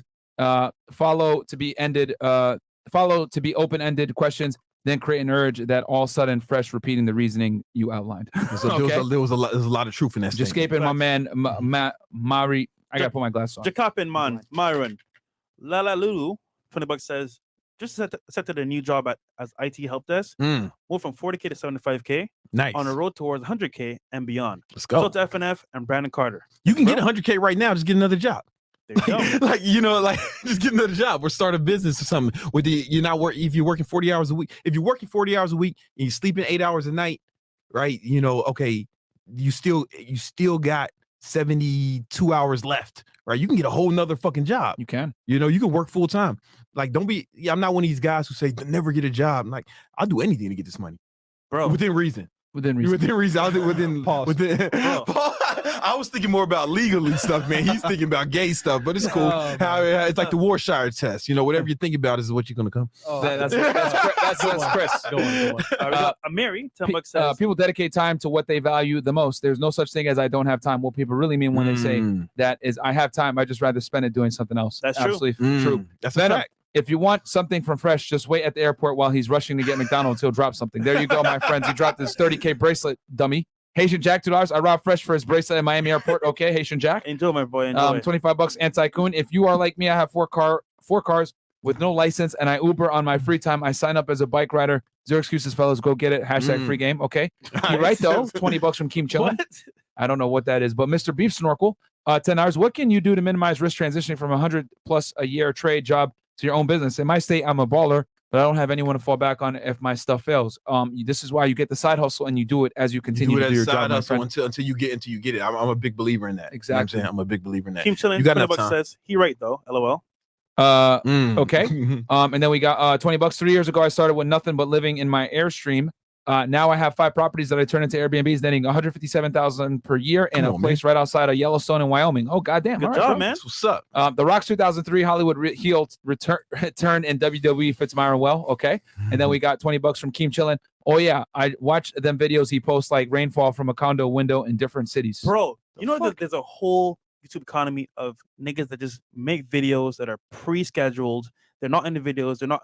Dude, they're behind it's a whole the nother scenes. game. And it's just like rainfall, soothing sounds, thunderstorms, calm music to go to sleep. It is $1 million industry. Oh shit! And they just wake up every day. They got employees in Taiwan, Philippines, and India, managing all the videos, uploading videos, content, thumbnails, all that shit.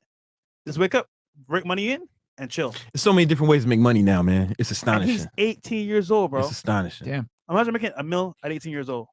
Hey, man, Bro. that shit would have killed me, right? Yeah, that's true. That shit would have been a I'm disaster. actually kind of glad I I'd waited have been to a get older. danger to myself and everyone around me. Yeah.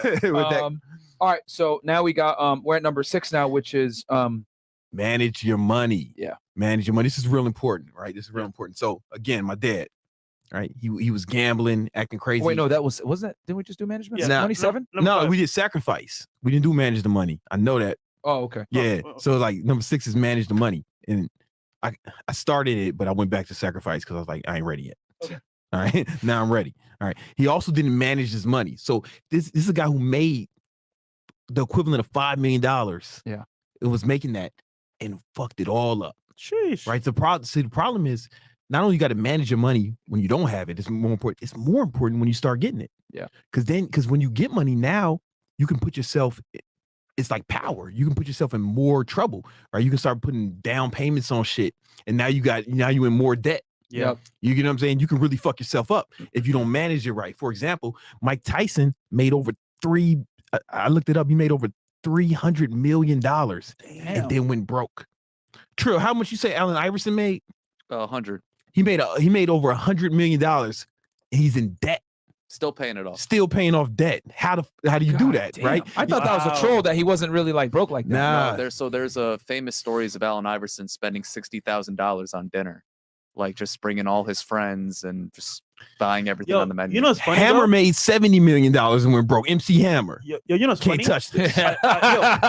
Really can't touch this anymore. A night here in Miami, right, bro? Mm-hmm. Honestly, you could start with dinner, spend like maybe 2 bands, 5 bands for you and your friends, maybe 10 bands, right? Mhm. Then from there, go to the club, spend another 20, 30K on bottles, 50K on bottles, and then go to strip club, another 50, 100K on the bottles. And then there's 11 and space is open 24/7. So you could at least spend like 200K, 100K in one night. I spent a lot of money in 11 last time I was there. I See? brought my employees there, so I think I will see my accountant lets me write it off. There you go. But yeah, you can spend a lot of money. You can fuck. There's no I mean, like Mike Tyson can fucking go broke after making $300 million, right? Anybody can go broke. So you got to manage the money. Yeah. It's just as important as keeping it, right? So what I want to do is I want to give them some tips on how they can do that. Is that cool? Yeah. All right. So I got 2 things. One, so this is what I do. I signed up for something called mint.com. Yes. It's free. After you said it last time, I signed up for it. You did it? All right. And I hooked up all my accounts. You got to hook up all your accounts, right? Hook up everything. And it says it's ran by QuickBooks into it. It's like it's a reputable company. Don't worry about hackers and shit, right? Yeah. Literally did it right after you. You and you can see, and it'll show your net worth in real time every day. It'll show how much cash you have, how much debt you have, and what's beauty, all your transactions. Keeps you accountable. Unless you're buying shit in cash, which I don't recommend for many reasons. Your audience, they're familiar with why they shouldn't use cash. Tell them why. I mean, I talk about cash is trash all the time. Yeah, but tell them why. I put everything on a credit card, Facts. right, and just pay my credit card off in full every month, right? Because one, I get points. I get like I just came from Puerto Rico with my girl. This whole shit was free, like because of my American Express points. Free money. Yeah, it's like a free vacation. I've always said it. If you're spending like using your debit card, I've literally had aneurysms on air speaking about the stupidity of using cash or debit cards to purchase anything. Like you can get free money by using a credit card that gives you benefits. You fucking idiots. And just what are you pay doing? it off every month. Yeah, man. Yeah. So anyway, Amex Platinum, Venture, like use these cards, guys. Yeah, man. And plus you get better purchase protection. Yeah. Right. If your debit card gets hacked or some shit, or like it gets compromised, you lose that money. You can get it back, but it's like it might. Who knows how long it takes? Yeah. Right.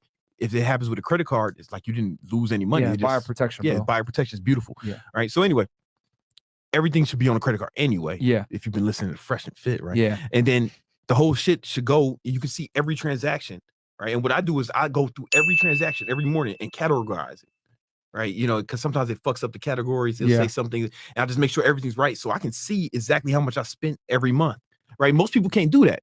Like most regular people, they're like, yo, like I want to put you on blast, but I'm gonna do it, man. Fresh, how much money you spent last month? Brandon, I love you, man. But I still hate you at the same time.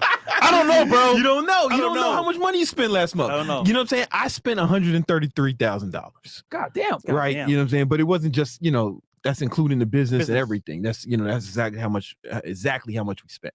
Right. And but I know that, and I make a concerted effort to decrease that every month and just keep working on it, and it's getting way better. But you're right. If you don't know, then you can't manage it.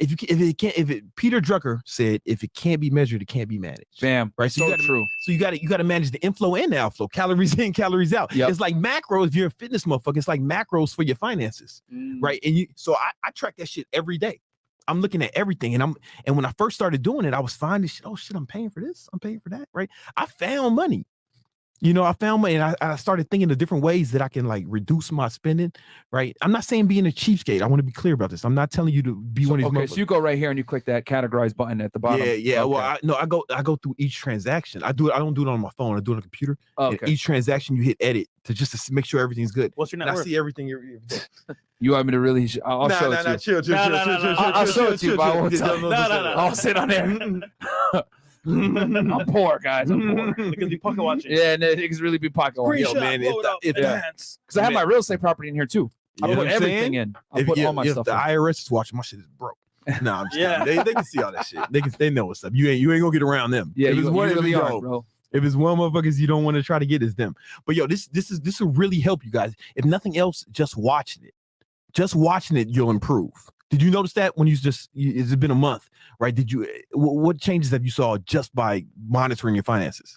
To be honest, it just made me cognizant of it. I'm already a low spender. Yeah. So like with me, it's like it's almost on autopilot because I don't spend money on shit. You guys see me, I wear the same dusty hoodie and same pants and shit like that. So I don't really spend money like that. But really what it did was it just showed me how much money I spend on food, which I spend a lot on food. And that's not a bad thing. It's just you want to have a good idea of your finances. But I see it going in and out, which is great. And then I'm able to see like everything. So that's great. And then also like it also motivates you. I'll tell you that. So like when you save money and it says, oh, well, you save this much, whatever. I'm like, oh, okay. You gamify spending less. Yeah. Now I'm not telling you to be one of these motherfuckers who like make your own coffee and then I'll be rich. I'm not saying you ain't gonna save to be wealthy. That's you can't save your way and be wealthy, but you got to monitor your money because you don't want to end up like fucking MC Hammer, man, or Mike Tyson or Allen Iverson, right? This shit happens. Yeah. People go broke. After having millions. Or my dad. You know what I'm saying? Like I saw this shit firsthand. He wasn't tracking. He was a street nigga. He ain't know, right? But it's like you gotta be able to really stay on top of this shit. Right, I'm serious. This is vital. This is critical. Yeah, Mint right there is a game changer. Like you guys should absolutely. And then you know what? When you see your net worth, that's gonna make you either realize, damn, I'm fucking up. Yeah, you want it to go up, and you're gonna fight to make it go up. Your credit score is right there. Everything is all in one place. It's dope. Damn, it's dope, and it links with QuickBooks for those of you guys who have real businesses. So like all that shit is there. It's fantastic. Now here's the thing: you might be like, "Oh, Brandon, you're trying to." But Brandon, I see you flexing on the haters and stunning on the hoes all the time. How are you doing that? All right. And Mint did not pay us, by the way. All right. No, and it's free. Free, I mean, something's free. That means you're the product. They're making money on ads. But anyway, true. I also have another system for accounting where this is how I run my finances. This is even more advanced. I don't know if they want me to go into it or not. If it's cool, go for it. All right. I call this MBA accounting. Or never broke again accounting. Because the first time I made $1 million in business, I looked at my personal finance. I'm like, where the fuck did the money go? Right? You know what I'm saying? Where did money go? And this is before I was using Mint and all that shit. Yeah. And I was like, you know what? I need to make sure that this doesn't happen. And so I read a lot of books and I took some things from some books. A good book is called Profit First if you want to learn what the system is kind of based off of. But here's what you do. You get 5 checking accounts. I know that sounds crazy. You get one account one. This is exactly how I run my shit. Okay. All my incoming money goes in there. Like YouTube, I still get money from YouTube, even though I haven't posted in over a year. Yeah, nice. You know what I'm saying? YouTube, what I pay myself for my business, my books on Amazon, any money I get, it goes into this account. Okay. And there's no debit cards, no outgoing trend, nothing comes from it. It's just to collect the money. Yep. Then I have 4 other accounts where the money gets distributed into. One, I call my investment account. Okay. All right. 50% of the money goes in there. Okay. Right. So I or anytime money that I do this kind of automated. Nah, there's no way to automate it. So I just do it. It takes me like 5 minutes. You know what I'm saying? I just 50% goes in there. Then, okay. So and you do this like every day, every other day. When I feel that there's a bunch of money in the fucking, when there's a good amount of money in the income account, it depends on how often you get paid. Yeah, I get paid every day, right? And then I don't remember the exact percentages. I'm just getting it because I have it written down. Okay. Right. So and then I have 50% of my income goes to my investment accounts. Okay. Right. And that's just to get that's just investing. So I invest 50% of all your earned income. Every fucking dollar I make, 50 cents goes in an investment, whether that's crypto or stocks or like I'm working on some real estate stuff. You know, I don't have a lot of real estate, man. Nah, man, because lazy. That's my thing. You know what I'm saying? Well, here's the thing, bro. Like, I don't like. I'll never tell people like, oh, you need to get a real estate. You're fucking stupid. Like, as long as people are in something. Like, my thing is real estate. The real estate is dope. It's dope. I got some properties, bro. I'm gonna lose my hair like you. Soon. You know, really property is dope. It's just it takes work. It does. It takes work. And with stocks, crypto, I can just push some buttons on my phone, bro. Right? Yeah. And it's like, and I make so much money from my earned income that it makes more sense for me to put my focus on that. Yeah, no, 100%. 100%. Then I have that's a lot of work. The baller account. All right. Okay. The nigga account. Nigga account. Real nigga baller account. Yes. The account that influences the competition between the two Negroes in this habitat. 5% of my money income goes to that. So when you see this shit, all this shit, you know.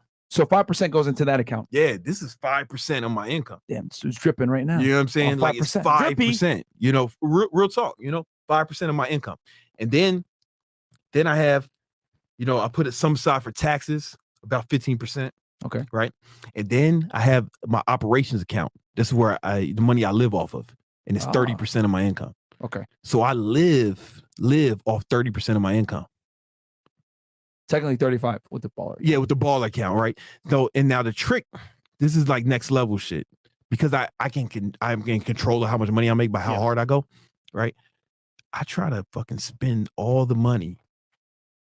I don't save. Okay, listen, I try to spend all the money in my operation account and the baller account.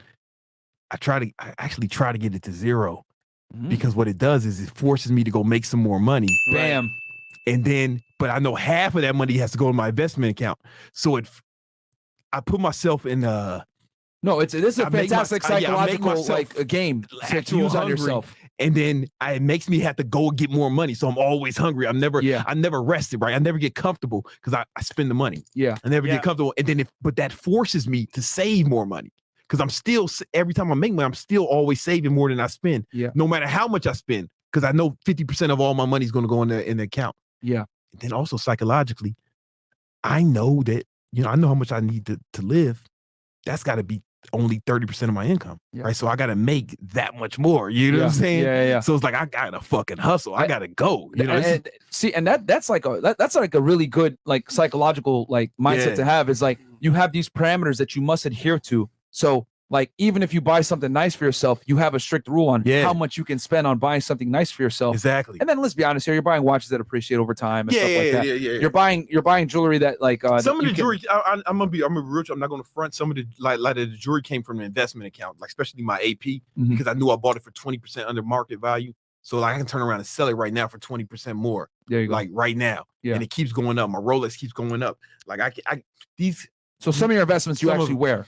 Yeah. Which watches are? There's a whole. I didn't realize this is a whole watch trade industry of collectors. It's a whole other asset class. I look at it like another asset class. It is right. It is. Jewelry and watches and jewelry are another asset class. If you're buying good stuff, you know what I'm saying? Like if you get like bigger diamonds, like I don't know if you can see these diamonds in this chain are kind of big, right?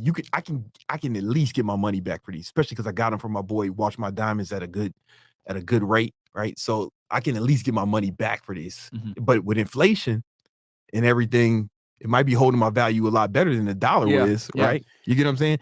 Now, these little diamonds, not so much, but these are Cartier bracelets, so they have a different thing. But like the little diamonds, not so much. But it's the big. That's why I went for the big chain instead of salt. That's why I went for the big diamonds instead of the This nigga, bro. See more. Look, I will say this, right? I will say this.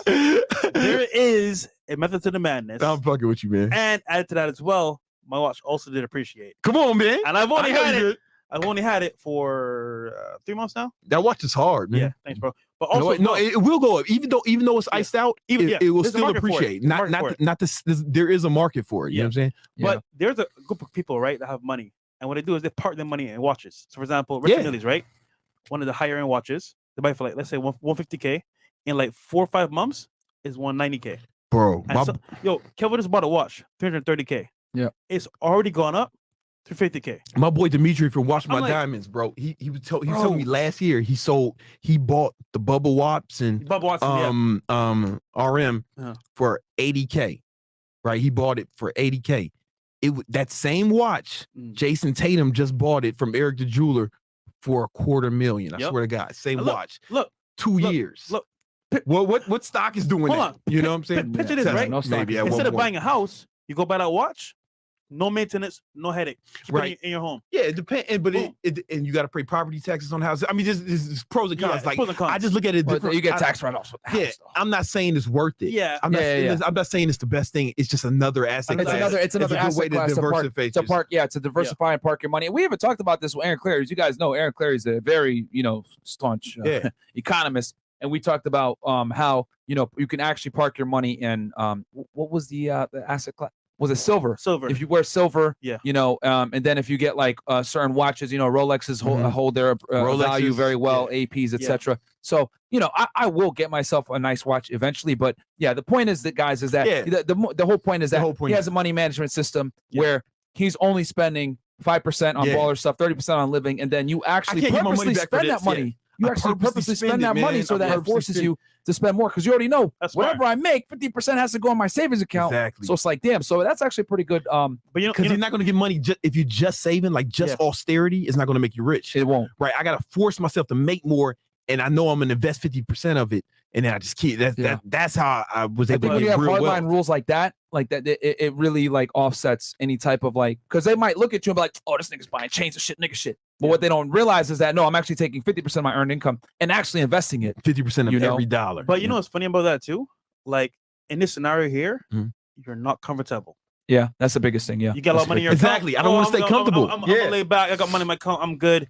Nah, you're always hustling because guess what? I'm almost broke again. I'm always broke. There'll be days. I'm gonna be honest with you, man. It may sound weird, but and I do it deliberately. It'll be like $1,000 in my account that I live out of, right? Yeah. And I did that on purpose, right? Like, oh shit, I better get uncomfortable. Better get money. You need to like almost manufacture. One of the biggest things when you start getting money, it, bro. You got to manufacture scarcity again. It's hard to manufacture when you have too much money. And some of y'all got $100 in your account and you still acting comfortable and broke. What's going on, man? I'll tell you guys this. Anytime I get like I have a good amount of money. As you guys know, I'm a real estate investor primarily. I bought 7 properties last year. Oh, wait, real quick. I would say hold that thought. Where I feel like I need to say something. Yeah, go ahead. I do have an emergency fund. With over 6 figures in it. Yeah. I want to be clear about that. You know what I'm saying? Like, just in case, because that's like a no-brainer though. I feel like we had to clarify that. I got a fucking son. You know what I'm saying? Like, I can't be out here. I got an emergency fund if shit hits the fan. Recently, I don't keep it in cash. I keep it in stable coins. They get 8% APY. There you go. You know what I'm saying? That's a new thing I'm doing. But anyway, go ahead. No. All I was gonna say was like kind of like you manufacturing that scarcity with living off of a certain account, which I think that's a fantastic idea. I might start incorporating that. If I have over a certain amount of money, I start to itch. And I'm like, I need to get rid of this cash. I need to like put it into real estate like immediately. As you guys know, like I was able to buy a couple of properties last year. And one of the things for me was I was like, bro, if I have a amount of money, like, I'm not really into jewelry and stuff like that, like you guys are, which is great if you guys are. But like me, it's like I need to get real estate because I look at it like I need to offset my taxes. Yeah, that's how I look at it. I need to like lower my liability on taxes because I don't want the tax man to kill me. Because when I used to work for the government, I'm about to pay less taxes now with the amount of money that I make now versus when I used to work for the government, bro. That's crazy. But it's through real estate.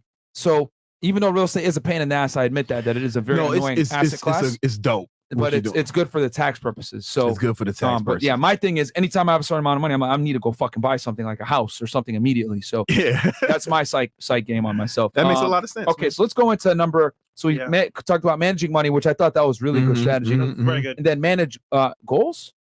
Yeah, we want to set goals. We set big goals, right? This is number 6. Yeah, no, this is 5. Is it? No, it's 6. You're right. My fault. I was saying it wrong. That's all good. We had to flip over. It's all good, man. Listen, set big goals, and when I say set big goals, because you're doing all this sacrifice, and you want to sacrifice it for some bullshit, right? You want to set big goals, and the goal should be so big that you're actually not capable of accomplishing now. Yeah. Right. It's like most people, they make the mistake of saying, oh, I want to be realistic or something. This is realistic for me. It should be outside of what you're currently capable of doing. Yeah. You know what I'm saying? Because if you set a goal that big, it's going to force you to grow, right? It's going to force you to become better. You're going to have to learn things. You're going to have to be better.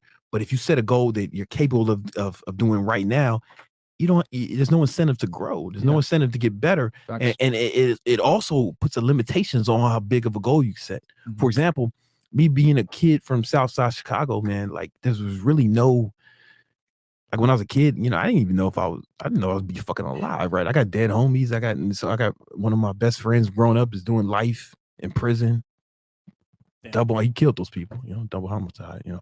And I got other, you know, my a lot of people I know have been killed, right? It's normal in Chicago. And I was like, if that was going to be me, that was more likely than this scenario. Yeah. Right. But what happened was when I got sent to military school, I had a roommate. His name was Corey. He's a white dude, right? So white Corey invited me to his house. he lived somewhere in Wisconsin. So I went to white Corey's house and we pulled up, man. I didn't expect it. It was a fucking legit mansion, right? It was a big ass mansion. This dad had a bunch of cars and shit, and they had fucking horses, man. Horses. Shout out to White Corey. Yes, how horses. I was like, yo, man, white Corey, man, what's your white dad do? And he said, oh man, he's just a doctor. I'm like, what kind of doctor? You know what I'm saying? He said, no, just like regular family practice shit. I'm like, what the fuck?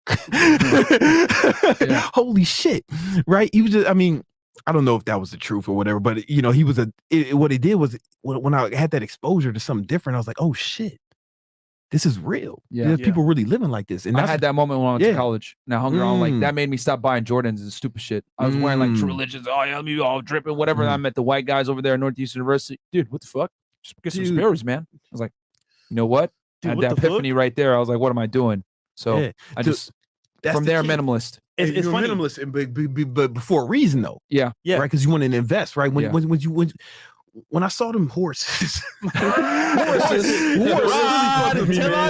really fucked with me. And I was, I don't know what song you're talking about, man. Old Town Road. Old Town Road. That's your man, right? No. Oh, okay. Stop it. Get him out of here. That's Fresh's favorite song. But anyway, saw them horses change your life. Like, it made me want to apply myself. I was like, oh shit, there's more to life, right? There's more to it. And I went to college, and then you know I decided to go to college. I was like, fuck it, I'm gonna get good grades. And I started applying myself to school. I went to college, and then when I saw what my dad actually did, by the time I was out of college, like fuck. He did that shit, you know what I'm saying? He fucked it up, but he did it. Yeah. Maybe I could do something too, right? Yeah, you saw him achieve it. It was all the exposure, right? And then, you know, I really think you need to find a way to broaden your horizon. Yes. Right? Get out of your home state, guys. Yeah, get out of your home state, get out of your shit town, get out of your shit country. Right, and like try to find some ways. Barbados is not shit. Okay, it's paradise. No, I've been there. No. I've been there before. But no, I get what you're saying because think about this: if you're in an environment where so great, nigga, why'd you leave? I was bored. I literally was bored. You see how your own white guys that were like successful, they had all the money, but they were just humble, slippers and. Well, they came from rich families and shit. Yeah, so they looked at money way differently than I did, coming from like a shitty neighborhood. See, I was wrong. And that's what made me realize, like, what the fuck, like. See, I was wrong that, so I just felt comfortable. I felt like, this is what it really is. Until I left that environment, I had a struggle. Then I really felt like, okay, cool. Now I got to be my own man and become myself. But I'm just saying, to bring this back home, Myron. Yeah. That I lost my train of thought. Myron. Oh, not the first time. No, I never thought about it like that, man. Yeah. No, I feel you. You know what I'm saying? Shut up, man. Nah, man, that was deep. I never thought about it like that. I hate you, bro. Fresh has a way of not saying profound things on the podcast. Don't worry. Like when you think about it, we hear it every that's day. A fact. Nah. Anyway, guys, do me a favor. 400 guys in here like the video. I remember what I was saying though. Okay. So I'm just saying, if you're in a comfortable environment, you can't really grow. Yeah, that's the goal. Experiences that you actually like have for the first time open up your mindset. So, for example, me sitting in a Lamborghini, I'm from the islands, bro. Ain't no Lambos over there. That should change you, right? There's like a BMW or Range Rover. That's the biggest thing you got. So Lambo, I said, bro. Or those stone cars. Like the Fred Flintstone joints where your feet use that shit to fucking move the car. I mean, you can't drive Lambos on the water, man. Niggas using niggas like using their feet to fucking drive the car shit with the fucking wooden steering wheel and out there in Barbados. Niggas using coconut juice as fuel. for their cars. Bro, you get on Lambo on the islands, bro, with the hurricanes and shit, bro. The fuck? I'm just saying, sitting in the car, touching Niggas use birds to fucking sing the songs under the sea. Hope you guys are taking what I'm saying. This nigga. I'm just saying, go experience. Brandon is dead. He's gone. New things, man. If you need to go to somebody's house, sit in a car, wear a watch that's not yours, whatever it is, just feel it. You gotta find a way to make it real. That make it real. Yeah, could be like, damn. If he could do it, why can't I do it? Make it possible. That's a fact. And as a result, manifest that shit and then work towards it. You know, one of the things, there was one point I was making like, multiple six figures out, and I was like the big homie. Everybody was looking up to me. I was like the most successful dude I knew. Right? It was one point. This was early in my career, and I met my man Owen. This was like years ago. RSD Tyler, guys. RSD Tyler, right? Yeah. And we became friends. He's like a mentor to me, like a friendship mentor kind of relationship we had. And man, I went to his crib. I hit him up. I was like, yo, Owen, I'm in LA. We're let's link up, And he was like, nah, I'm not there, man. I'm actually in Hawaii. But you know what? If you need a place to stay, you can stay in my crib. I was like, the mansion? He said, yeah. I'll tell the fucking staff that you coming. Just pull up. I was like, all right. And I pulled up and I stayed in his mansion, right in the top in fucking Hollywood Hills, like right next to Ty Lopez's old crib, Yeah. And Owen's a nice guy. Yeah, man. I mean, that's my guy, man. And it kind of expanded my horizons, man. They was making so much money at the time too. It just, it made me want more. I went from being the big homie, right, the one everybody's looking up to like, oh shit, the little homie. Yeah, little homie. You know what I'm saying? But I embraced that. I feel like it was because it really. I thank Owen for like expanding my horizons, right, and making me go after more. Yeah. And then I became friends with Ty Lopez. This was early in his career, man. Like this is what 2016, 2017. Nah, before the Lamborghini shit, bro. It was like right before the Lamborghini shit. So it's like but he had a Lamborghini. This is like a long time ago, man. Like 2012 shit. Yeah, 2012, damn, baby. okay. Like 10, 15 years ago. Whatever. And I met Ty's crib. I'm thinking I'm doing all right. I'm making multiple six figures. I'm doing my shit. And then that was a humbling experience too. It was his first mansion. You know what I'm saying? And he had one Lambo at the time, right? And we get in, he driving around. I didn't really like being in Lambo because I'm fucking 6'2", and it was a pain. But it was still inspiring to see, Sure. And then I was like, oh shit, I need to step it up. You know what I'm saying? But the funny thing is, Ty kept stepping it up. Every time I went back to kick it with Ty, he had more cars, a bigger mansion. Like, hey, Brandon, they were doing it so big. Man, like it was the same. Yeah, he's out of the social media game now. Like we were talking about that earlier. Oh, yeah, he's doing something. He's a fell off legend, the bro. social media game. No, he's doing something. He started a private equity fund. Yeah. He's playing like he's doing like big. He's not just playing this about social media no more. Yeah. Dude, he started with the attention and the marketing. Yeah, but advanced a way bigger business model. Yeah, way better than what we know now. Oh, now he just gets money from investors, and he's a legend, his bro. boy Alex, they invest in other companies. He hit me up. What do you buy? Pier something? I forget the Pier 1 Importers. There we go. He hit me up when they were buying models. Oh, he bought models. He bought models. Yeah. He hit me. He was telling me about it. Wow. You know what I'm saying? Like, 'cause that's my man. Like, he's playing a whole different game. Yeah. You know what I'm saying? Like models, guys, sport distributor clothing. Out they were in big. They were big in the Northeast. Yeah. It's like a New York thing. They don't even have those really. They might be like one in Connecticut. What they're doing is they're buying old retail stores that started doing bad, and they're taking them online. Right, and that's what they're doing, and he got a bunch of like big investors, like only accredited investors. He won't take money from like regular people, right? Yeah, you got to be peasants, poor motherfuckers. Not $1 million net worth at least. Get the fuck out of here. Accredited investors, qualified clients, those type of motherfuckers, right? And they've been what I realized, he's been collecting a Rolodex of these people from the beginning. This was always the play. Like Ty's just playing in another game, man. That's like my. He got the fame. You know what I'm saying? That's and here's the thing that I've learned, bro, from like getting like an online presence. Like you're not gonna be in the limelight forever, so you need to use that shit to your advantage and meet the people that you can. Because one thing I learned is that like a lot of people, even the people that have money, they don't necessarily. They want clout. They want like notoriety. They want to be able to be like known and shit when they walk out. So what Ty was able to do probably was meet all these people through his fame, and then build relationships. Even though those people probably made way more fucking money than him, they'd hang out with him because he was a somebody. Ty make big money now. Like some of the richest people in the world do private equity. Right? Yeah. That's what ties. It's funny. People laugh at networking. Oh, that's not really networking. You're just clubbing, bro. That's how you meet people that are better than you, have more money than you. And let's say, for example, your shit flops. They know yo, you're my boy, bro. Come do this. And you got a whole new avenue of making money you never thought possible. Especially when you got a platform. Yeah. When you got a platform and you make less money, you can always scale up because now you have something a lot of people don't have, which is a platform. Because a lot of people have money, but they don't have a platform. True. And if you got a big network of friends who are doing shit, that's true. Who knows, man? God forbid, you may need some help. Right? So anything can happen. Anything can happen, right? Mm-hmm. And if your friends, Jay-Z said, if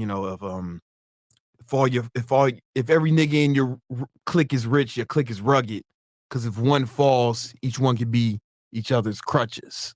Bam. I might have butchered that, but it's along those lines. Yeah. You know what I'm saying? So it's like you may need something, you may be able to help something. And then it's like, I've had friends, I had people reach out to me, they needed shit that I just know how to get that maybe they can't get, and vice versa. Like my boy's Instagram got deleted. I'm like, cool, man. Well, Andrew Tate helped that one out. And then even when the Bush app on me, I was able to, luckily I didn't have to use the service, but you put me in touch with somebody. We would have made it happen. Yeah, we would have made it happen. I'm saying? Like, exactly. and vice versa. If I need something from y'all, I'm sure like y'all, of course. It's like, it's always, it's good to have a circle of people that can help you. Yeah. And you can help back. Exactly. You got to be able to help back. You got to be able to help back. You know what I'm saying? Bro, it's funny. I went to a club one day, right? That day I met Soulja Boy and them, and I met this guy that's an investor. And I was like, bro, I got some money here. I don't know what to do with it. I want to put it to use, right?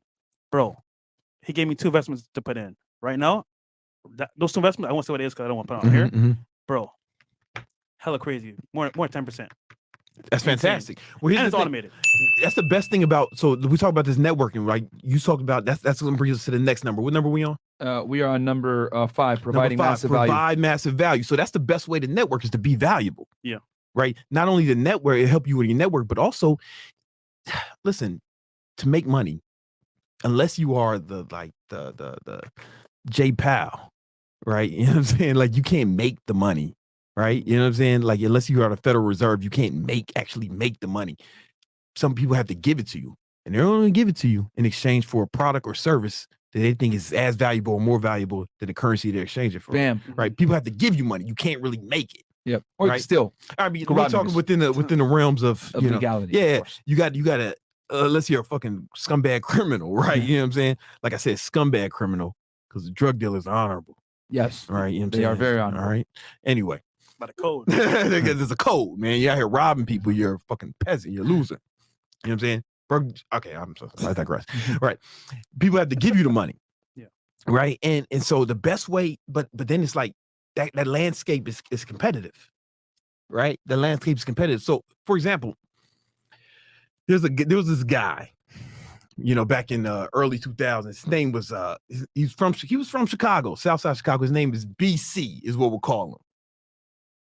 Okay. Yeah, we'll call him BC. We'll call him BC. BC. Before. All right. And this is early 2000. It's BC. Before crime. You know what I'm saying? Before crime. And he noticed that he never done cocaine, but what he had heard was that the cocaine in New York was subpar. Right? These dealers were getting cocaine and they were stepping on it and distributing it. And it was they were kind of diluting the product, stepping on it a little too much, or it was already stepped on when they got it. So BC said, you know what? He decided to go the extra mile. He's a go-getter. So he went to Miami where he can get some a purer version from the Connect, and then brought it to New York on I-95 with Greyhound and a bunch of other ways. This allegedly, this entrepreneur, right? But the key is he went. Oh, he ended up having a way better product than most of the other dealers in his vicinity. Now he's providing massive value, right? And then the word is spreading, right? So now people start coming to him because he got the best shit, right? Because he was getting it off the boat like a G. Yep. And this is not Brandon Carter, by the way. This BC is someone else. This is just a guy. This is a story I heard. Allegedly, he was getting off the boat like a real nigga. You know what I'm saying? And he was making it happen, and now he had to stop doing that, right? Because he decided to stop doing that because one of his boys got sent to prison, another one of his friends was murdered, and his dad committed suicide all in the same month, and he felt like he had to get his life right. That You know what I'm saying? Yeah, he felt like he had to get his right. So he he left the life of crime. Left it. Yeah, and he had to start over. Yeah. Yeah, but anyway, the moral of the story is. It was this nigga, by the way. Oh, wait, no. Hey, the moral of the story is. Crime. The moral of the story is provide massive value. Yeah. Right. Go above or beyond. Yeah. Right. Go above and beyond with whatever you can do. So here's the thing: people are gonna act in their best interests. Yeah. So you want to work with it and not against it.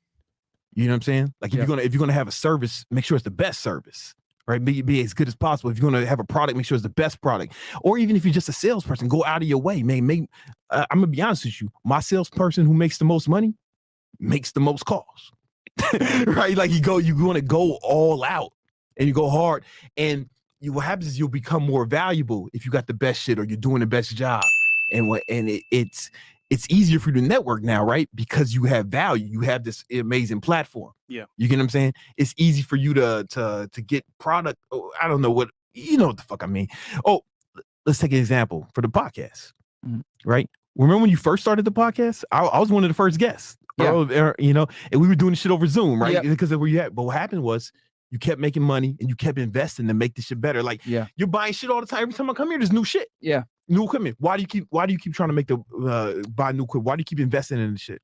Well, one, it's great tax write-off, but two, I want to let the people know that their money's going to something like really good, and they're helping us with it. You know what I'm saying? Yeah. I think every time they donate in, I'm like, yo, I'm gonna go buy a piece of equipment. I name it after the guys. Yeah, it's like for real, and it's like all these sound pads, all these mics.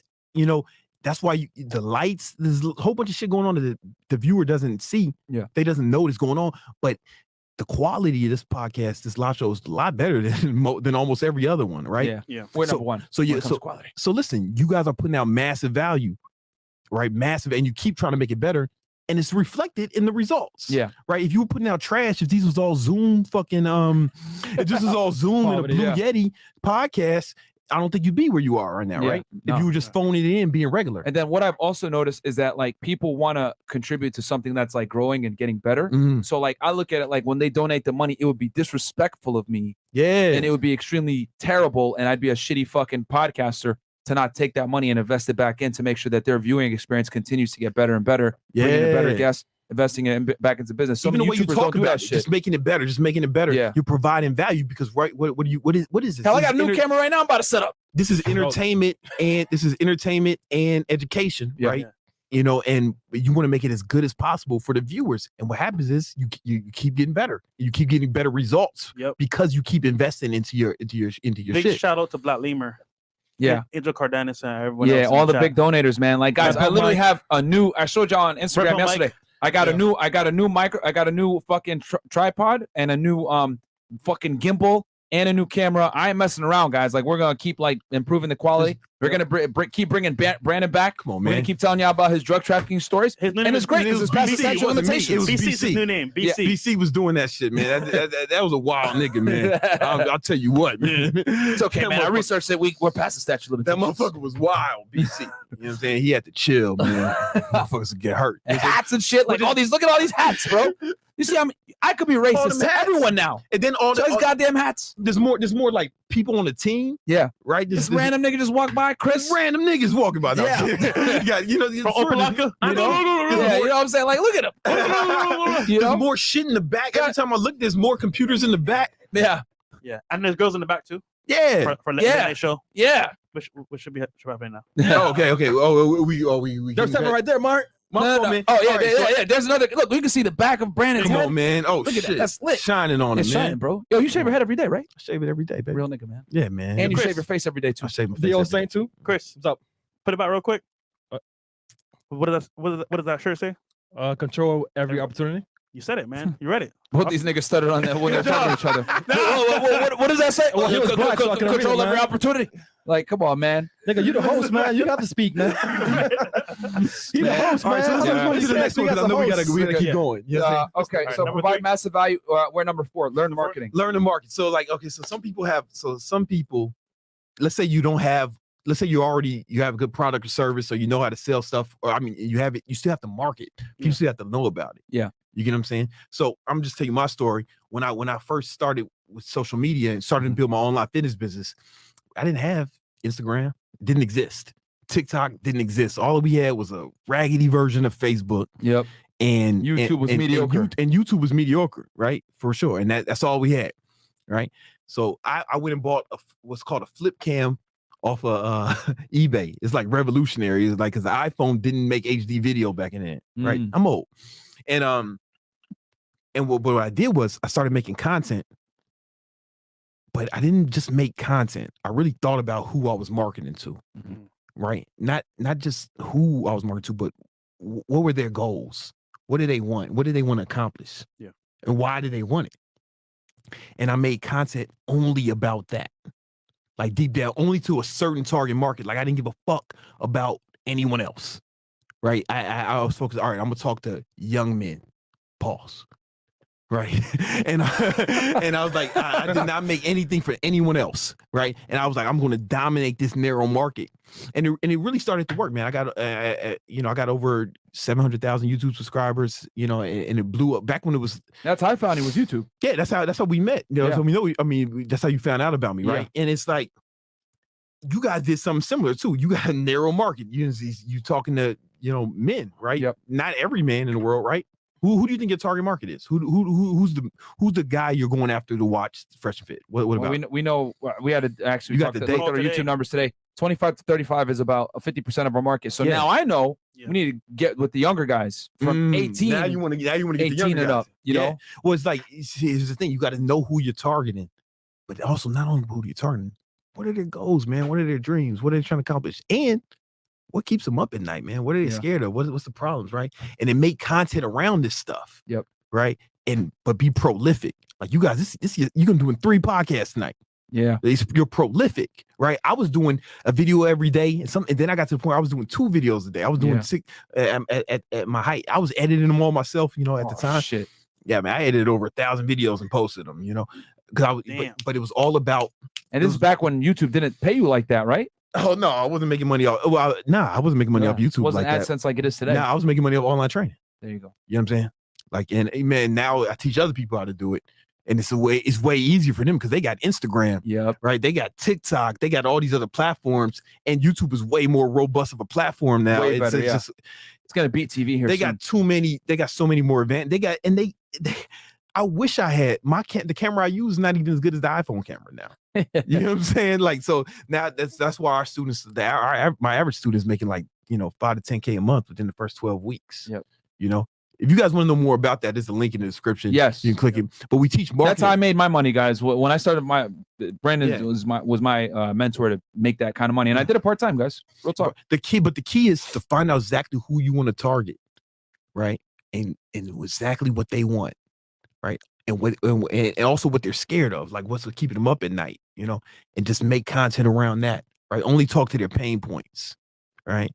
And go as narrow as you can. The more narrow, the better. Riches is in the niches. That's something we teach our students. I like that. How to find their niche. The riches are in the niches. King Keto. Money over bitches. Snitches get stitches. Damn, he's looking at me. All right, no, my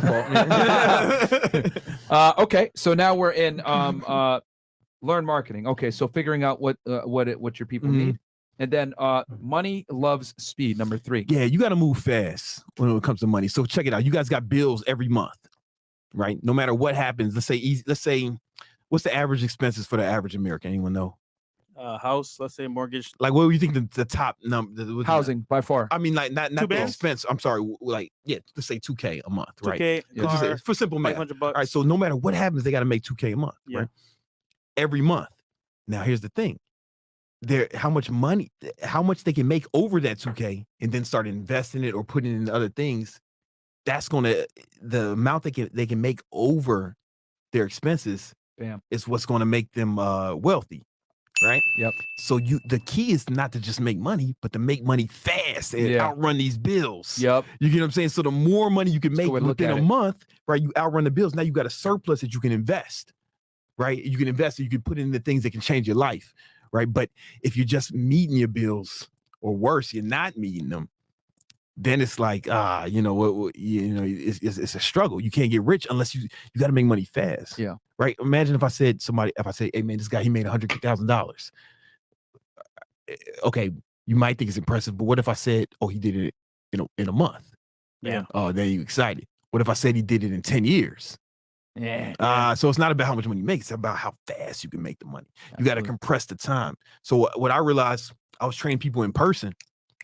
And I was like, fuck, man, I can only make so much money per hour. Bam. Yeah. Right. But when I went online, started training people online, it's like, oh, I don't actually have to train them, not like Zoom workouts or anything. I could just give them workout plans and then monitor their progress every day to make sure they're following the workout plan and the nutrition plan. Oh, now I bought my time back. I can train more people. Yep. I can train more people per month. Yep. Right. And now I'm making more money per month. And now I'm outrunning the bills. Now I got this surplus. And you're charging them less. And I'm charging them less. You don't have to charge them as much because you're not training them in person. I could train more people, charge them less, right? And save time. It's a win-win for everybody. It's a win-win for everybody. They get a cheaper, they get a less expensive product, right? And I get more money. And I charge them less. I mean, it's beautiful. And you could train someone in person. It's just that they're gonna have to pay. And then now, if I train somebody in person, they got Well, what are you gonna charge one-on-one to charge someone train someone now, Brandon? Oh man, what's your hourly rate now?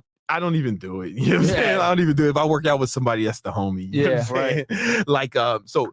And that's the key. So like you got to find a way to leverage. And initially you might have to work. That's like working smarter. But initially you might have to work harder, right? You might have to get a job. You have to work Uber, whatever, until you can start building up some reserve, right? And outrun the money. Money loves speed. It's all about the speed in which you can make the money. Does that make sense? No, absolutely. And I want to add to that is that this is why it's so important to have multiple streams of income, guys. Yeah. Because having multiple streams of income is going to allow you to make money faster because now you have different streams coming in. They say the average millionaire has 7 streams of income. If I'm not mistaken. So and you got to get the money coming in. A regular person too as well. You got one job. That's all the money you could count on. You get 2 jobs. Guess what? Extra money. You're making it in the same month, but you have more money now. Now it's more money at the end of the month. Exactly. You can take that other month, like Jay Leno, for example, when he was working at the Tonight Show. He would always do stand-up shit on the side, right? And he said he lived off the stand-up and invested all his his Tonight Show money. Right? Wow. Rob Gronkowski lived off his fucking his commercials and shit and invested his whole NFL salary, never spent a dime of it. Wow. Right? Because they understood what we were talking about. Yeah. Right? You gotta outrun the bills. Right? So he was able to make more money. Way more. Yeah, you know what I'm saying? Because he fucking hustled. Yeah, man. And yeah, guys, I mean, anyone that's successful, they have multiple streams of income. You know what I'm saying? Like I'll take myself, for example, right? I got the YouTube, right? Then I got my fitness business. Then I got my consulting. Then I got my real estate. Then I got. You still do online training? I still do. Not like I don't advertise it no more. But people got to come to me. They got to come to you. And ask for it and shit. I'm like, oh, what are you talking about? What's the magic word? It's selective at that time. You know what I'm saying? So I still have the streams of income, guys, and this is what you want, man. You want to be able to have multiple streams of income. Not everything has to make a fuck ton of money, but as long as you're getting money from different things, you know what I'm saying? It's great to do, and it's like another thing too. Like if something goes down, you have other backups, man. So I'm still paying coconuts in Barbados and not Miami. On the low, going broke buying jewelry. Yeah, and that pays for the fucking jewelry, right? The coconut money. Exactly, man. And real quick, guys, you guys know I hate looking at my phone, but I need you guys to like the goddamn video right now because I think we only got 2.4K likes, but there's 3,000 plus y'all in here. So I need you guys to like the goddamn video because it's episode number 1 of Money Mondays because now we're going to start numbering our goddamn Fresh and Fit podcast episodes. And then we're going to also number the Fresh Fit After Hours episodes. So it's going to be 2 episode number 1s. And then we're going to hit number 2 right now, which is Get mentors. Get mentors. Well, I'll hit chats after this. All right. So guys, like the video, by the way. There's only 2.4K likes. This is important to me. So when I was, again, I told you my story. I'm working like 4 jobs and I'm trying to start my online shit on the side. And I started making some money and I became friends with Elliot Holtz. Bam. Yeah. Right. And this is right when he hit 1 million followers. right? I mean, which was huge back then. What is this? That was a big deal. Yeah. That was like around that time, right? And he came to New York, and he was in New York for a wedding or something. We linked up. We went to a cigar bar, and we smoked some cigars. And he gave me one tip. I know he forgot he did it because we talked about this later. And I went and executed that, and I made $10K in like the next week. What was that tip? Can you tell us? I'll tell you the tip. All right. I don't think this will work right now. Right. But anyway, I already had like 100,000 followers on, because I've been working the last 2 years. So I built like 100,000 subscribers on YouTube. Yeah. This is you posting heavy on YouTube at this point. Heavy, man. So me and my boy, white boy Brian, still my dog. Still This is a white boy in front of white. I love. I must describe race, then name. That's not on his birth certificate. White boy Brian? Not to my knowledge. No. Oh, okay. I've had it wrong this whole time. Yeah. Okay. Wait. With me and white boy Brian, we was in the videos, right? And we had these tank tops made up with the logo for the business at the time. It was High Life Workouts, what we call it at the time. I remember, bro. And we were wearing these tank tops, right? All the videos, and people were like, "Yo, where can I get these tank tops? Where can I get these tank tops?" And I was like, "You can't get them, man. It's just for us." And I would just say that all the time. Yeah. And then I said, "All right, listen, we're gonna do a limited edition drop of these tank tops. If you want one," and then I paired it with some like free ebooks and some like workout programs. So it's like they were actually more valuable. They were more valuable than the shirts, but it's like like tons of bonuses. They were free for me to give, but still valuable for the person. Limited edition. We're only going to sell it this week, man. And we just did a week. It was a week selling it, right? Bam, scarcity market. Right. And then people bought them. Gotcha, bitch. We didn't have them printed before. Like, we only ordered what they paid for. They prepaid for it. We crowdfunded it. You know what I'm saying? And then, we made like 10 G's, t-shirts are cheap. You know what I'm saying? Yeah. We charged a premium for it because we was bundling it with the workout programs. Of course. And it did really well, and I thought, man, okay, if Elliot can give me this one, because he told me he did that same shit. Like he hadn't had the fucking take tops. You know what I'm saying? Like so he told you sell merch. Yeah, no, he the same fucking thing. I just executed the exact same plan. He was wearing those strength camp tank tops, and people asked for him. He said, "Nah, it's just for me and my crew." Okay. And then he said, "All right, we do a limited edition." He bundled it with some. I just followed what he said. Yeah. I wasn't good enough marketer to fucking remix the shit. I just did exactly what he did. and then so I was like, fuck, if this one conversation with this Elliot can just make me this much money, man. What if I got more mentors and learn more, right? So I'm on Elliot's email list at the time, right? And we're boys, and he's doing this event in London where he's gonna teach people how to start their how to do online fitness business, similar to what I do now. Yep. He doesn't do it anymore, but he was doing a 3-day event in London. It was like a one-time thing. And it costs $14K. I'm sorry, $1,400. Okay. I'm sorry, big difference. And I was like, "Yo, Elliot, can I go to that for free? Can I?" He's like, he was like, nope. No, because his business partners were kind of like putting it on. Like he didn't have to say. And this dude named Matt Gallant and this dude named Dave Rule. And so I went. Sorry, that was a lot of money for me at the time. Still, And so I spend the money and the ticket out to London and the hotel. So, I'm spending money, man. It's a risk. Yeah. And of those 3 days, I learned so much. I went back, tripled my income. Bam. Then the dude Matt Gallant, who was there, I befriended him.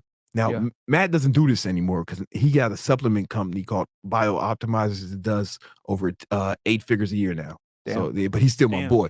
But at the time, he didn't have this, and I was like, "Yo, Matt." So it does over 10 mil a year. Over 10 mil a year, right? Damn. It's my dog. Supplements is tough too. That's a very difficult industry, bro. Matt's a G, right? I was like, "Matt, how much it costs for you to mentor me?" He's like, "Yo, Brandon, I don't really do that, but I fuck with you." He just threw out a number. All right, I'll do a Skype call with you once a month for $1,200 a month. And that's kind of a lot for a 1 hour call, right? You paid a motherfucking $1,200 for 1 hour. Yeah. But this is 10 years ago. Yeah. Right? Yeah. And I was like, say $1,200 today. This is $1,200. I'm like, all right. Yeah, I did it. And I just did everything Matt said. I'm still studying. And that should help me get to multiple 6 figures. And then to the first 7 figures. I owe a lot to Matt. You know what I'm saying? Yeah. I made your first million with him. I don't think I would have got there that fast, Having a mentor. Yeah. The learning curve. It cuts the learning curve. And guess what? Now you have a roadmap in a way to get to where you want to go way faster. Yo, if you got to figure it out on your own, it's just like It could be years. Yo, you've done this already. We all have done this, right? Remember you learned algebra? You didn't just try to invent the shit, right? Yeah. You had somebody who knew how to do it teach you. Yeah, and even then I failed it. And then Same. But I'm just saying, it's like it's the only form of learning that never really fails, right? Like it's you know, there's a reason we don't tell Navy SEALs to just watch some YouTube videos and read some books. Right, you know what I'm saying? They train with people who've actually done what they're trying to do. Exactly. In person, you know, it's like, so it depends on how elite you want to be. And so every time I want to get good at something, I get a mentor. When I wanted to get good at Facebook ads, I got a dude named Kevin Hodo to mentor me. I paid him, you know, and Kevin's dead now. He died of COVID years ago, but he was doing really good, man. Like, in fact, to get Kevin to run your ads, it costs you starting at $20K a month. Damn. Yeah, that's not including ad spend. That's just his fee to run your ads because he was that good. You know what I'm saying? And I paid him to be my mentor to teach me how to get good. And, you know, I successfully, you know, I had a good. I spent millions on ads on Facebook.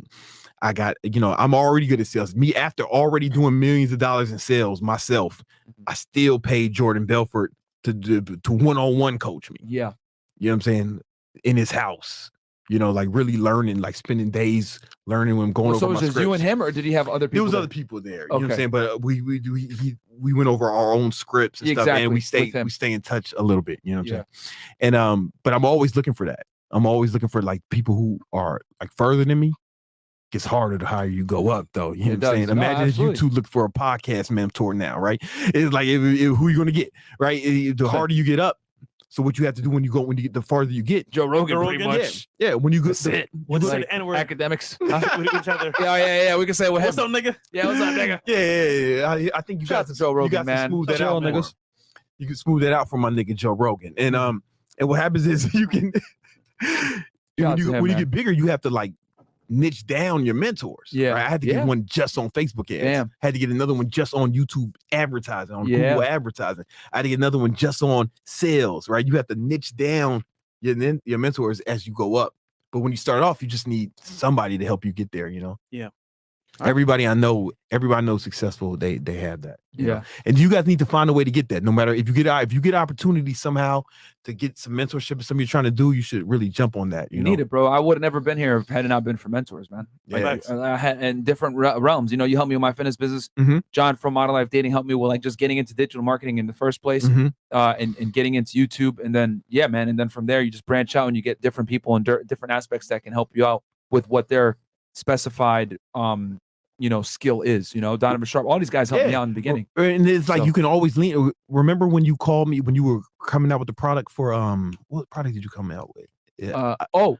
A pandemic pickup. I hit you up for that. And we lined out the funnel and the marketing and all this stuff. And she told me you did pretty well, right? Did well. Yeah. Well, because I had already did a bunch of courses and a bunch of for myself and other influencers that I used to manage. So it's like that's the kind of thing you can get from it. Like, and when I start my podcast one day, I'm gonna be like, yo, I'm gonna come to you. Man, you know what I'm saying? Like, just tell me the tips and tricks and shit. And then we'll come on your joint. Oh shit. Yeah. Oh That's shit, how it works. man. We'll come on your joint, man. And then obviously advertise it, like you got to pay it back, right? Yeah, man. I mean, and that's the beauty of it. All right. And then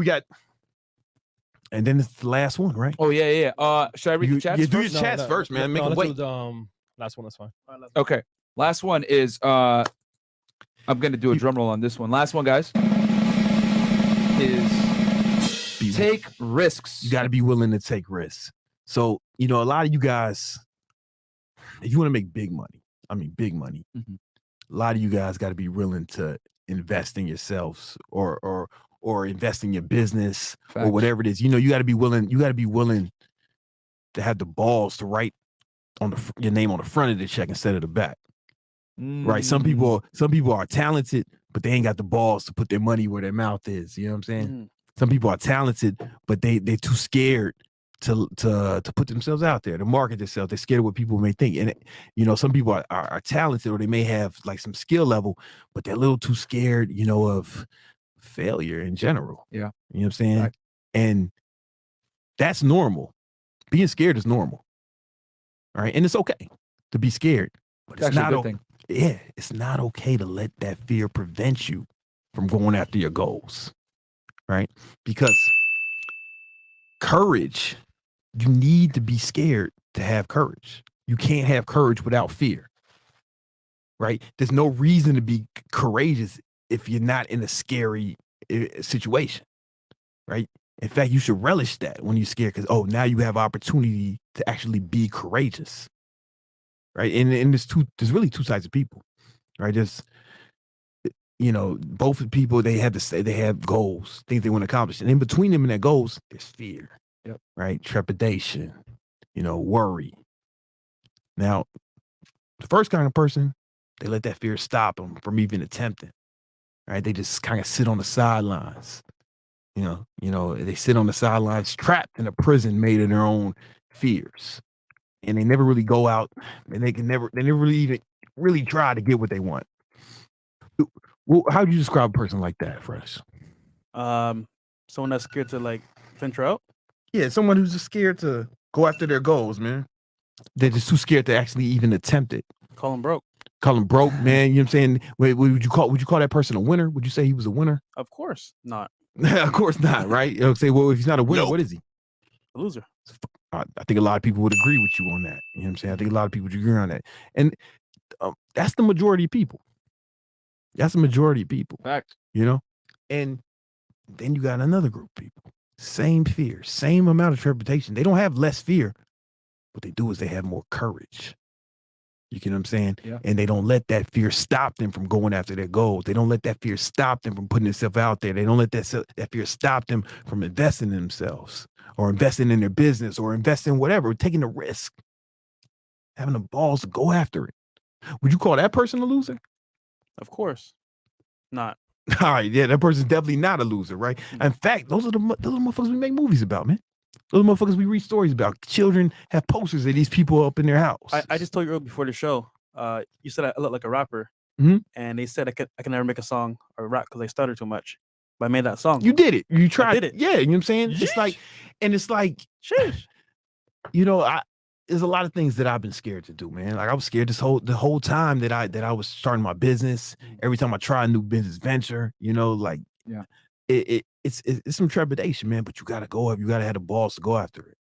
That's the only way, because otherwise you let that fear stop you, man. And I see it happen to too many people, man. Facts. I see it happen to a lot of people, like talented people who actually could be successful if they weren't so scared, and they just let that fear stop them. And it's really sad because I believe that you leaving a lot of success on the table. A lot of success on the table. But what's the worst that can happen if you go after your job, after your goals? You can fail. You can fail. And what would that mean? Actually, there's one place. You're not gonna fucking die. There's a saying that says there's one place that has the most dreams ever in life. You know what that is? You know what that is? Nah, man, tell me. The graveyard. People live with regret their whole lives, end up dying, never achieving anything. The truth is, everybody's Like gonna that. regret. They're gonna regret. At the end of your life, you're gonna regret the things you didn't do, not the things you did. Yeah. You know what I'm saying? And the beauty is, if you fail, so what? I failed a lot. When you started this, Brandon Carter, multi-millionaire, started successful businesses, mentored thousands and thousands of people, helped them build businesses. All that is true, but there's been failures too, right? I can list them off. I spent money to start a food delivery business in New York. Oh yeah, I remember that keto. Yeah, it failed. Nobody, but you remember it only because I brought it up. But you don't remember the failure. Yeah. Epic failure. Yeah. You know what I'm saying? I can go over. There's a bunch Bro of Labs. them. Bro Labs didn't fail. We shut Sold it. We shut. Okay. Yeah, we had an exit. Smart. You know what I'm saying? And Smart. there was That's the only. So the food thing is all, and you had to bring that shit up. Yeah, I had to. And I know you personally. Yeah, there's been other fails. There's been other failures. There's been products that didn't work. Yeah. There's been influencers that I've managed, that I've worked with, who didn't make money, that we lost money on. Went crazy. Huh? Or went crazy. or lost, or went in change of direction. You know what I'm saying? But it's like it's okay, because it's not the end of the world. You just keep swinging, right? And people only really remember the successes. Yeah. You get what I'm saying? You just gotta have the balls to do it. I'm telling you, this is the main thing I see holding a lot of people back. and it's really sad. You know, you don't have to go through that, but I understand it's scary, but it's not okay to let that fear stop you from going after your Guys, goals. take risks, man. You got to take risks. All right. right. Should Chris, do you want me to read these now, or do you want me to read them in the beginning of the next show? No, I'm doing now. And then chat. Super chat, man. All right, yo, guys, do me a favor. Like the video. We only got 3K likes right now, but we don't even got 3K, and there's over 3,000 you guys watching. We got Tyrek, Bevins, 23, working 3 jobs, FedEx, Amazon, and an under-the-table job, and run a lawn mowing business on the side. Good stuff. I don't really like the idea of school, but do you suggest getting trade to replace the 3 jobs I'm working? Yeah, you can, man, as long as it out-earns all those other jobs. Yeah. Toe the line, $30. Thank you so much. Mr. Beef Snorkel. Okay, I'll farm with the side stuff until it doesn't make sense to clock in anymore. I love y'all, goofy-ass Negroes. Changing my life all the time. Shout out to FNF and the Carter. And then I made $800 while watching this episode. Side hustles are a must. Thank you, FNF, for all the motivation. That's from Camino Kill. Got you. No more bullshit. Can you break down the whole never date or get into a relationship with a nurse reason? Guys, it's a joke. My wife going to school to become one. I'm wondering if I should let her go. Chris, you're the one that has issues with nurses. What's your thing? Chris? Sorry, say it again. Well, no, I'm the one that brought it up.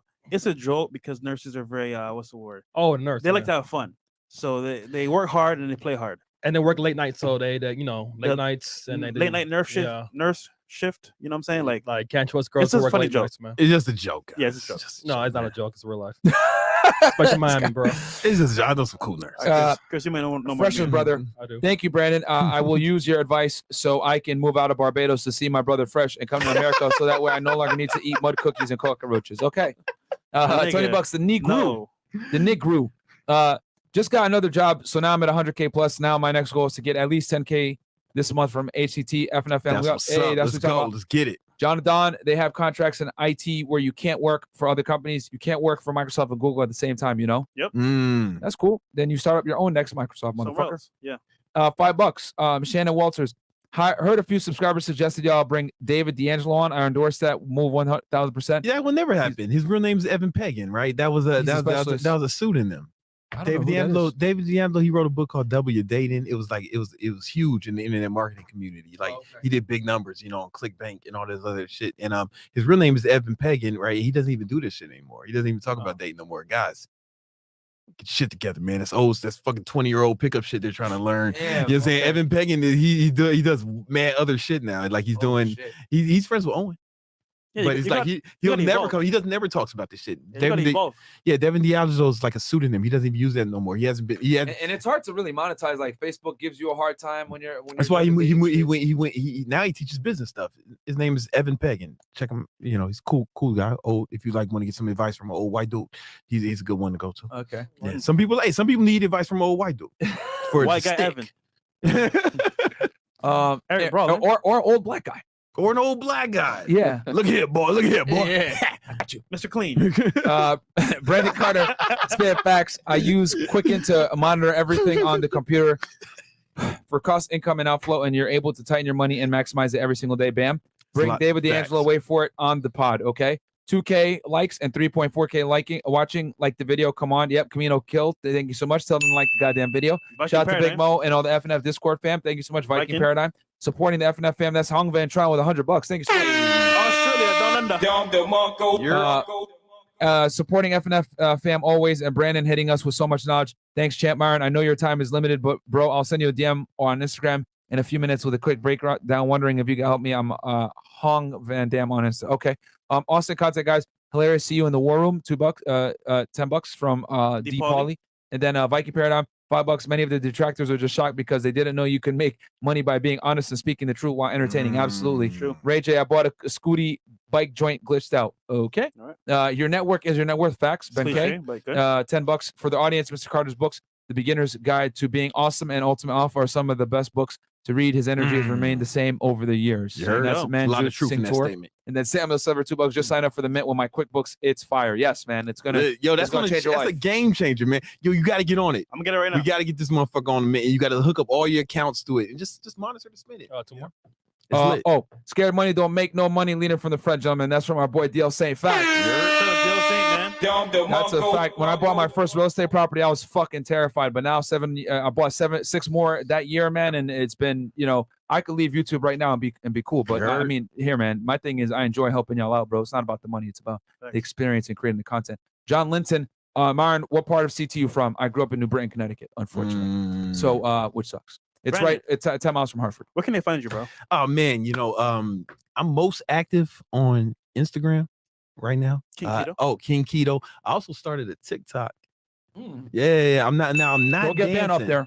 I'm not dancing on TikTok or changing clothes with my girl.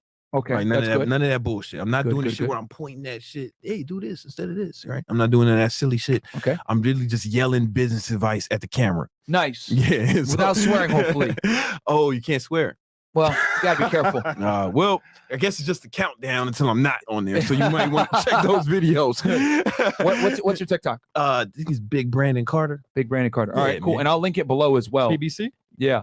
Yeah. And BBC is a play on words. BBC. Gotcha. Big Brandon Carter. Yeah, and check him out on Instagram, guys. That's he's mostly on there. And then we're gonna get him back on YouTube, goddamn. Hey, yo, I'm coming back to YouTube. It's about time. It's been over a year, and the first video's coming. It's gonna be exciting to get back. You know what I'm saying? All right. So other than that, guys, we got some lovely ladies in the house. We're gonna have a show here. Probably get going here by 9:30. So we're gonna switch up, set up, put the new chairs up and all the other stuff, and we'll catch you guys in a little bit. Check out Brandon. Click that link below, guys, to get the free ebook. Free ebook. Yeah, man. Make some goddamn money. Stop being broke. We'll catch you guys. Peace.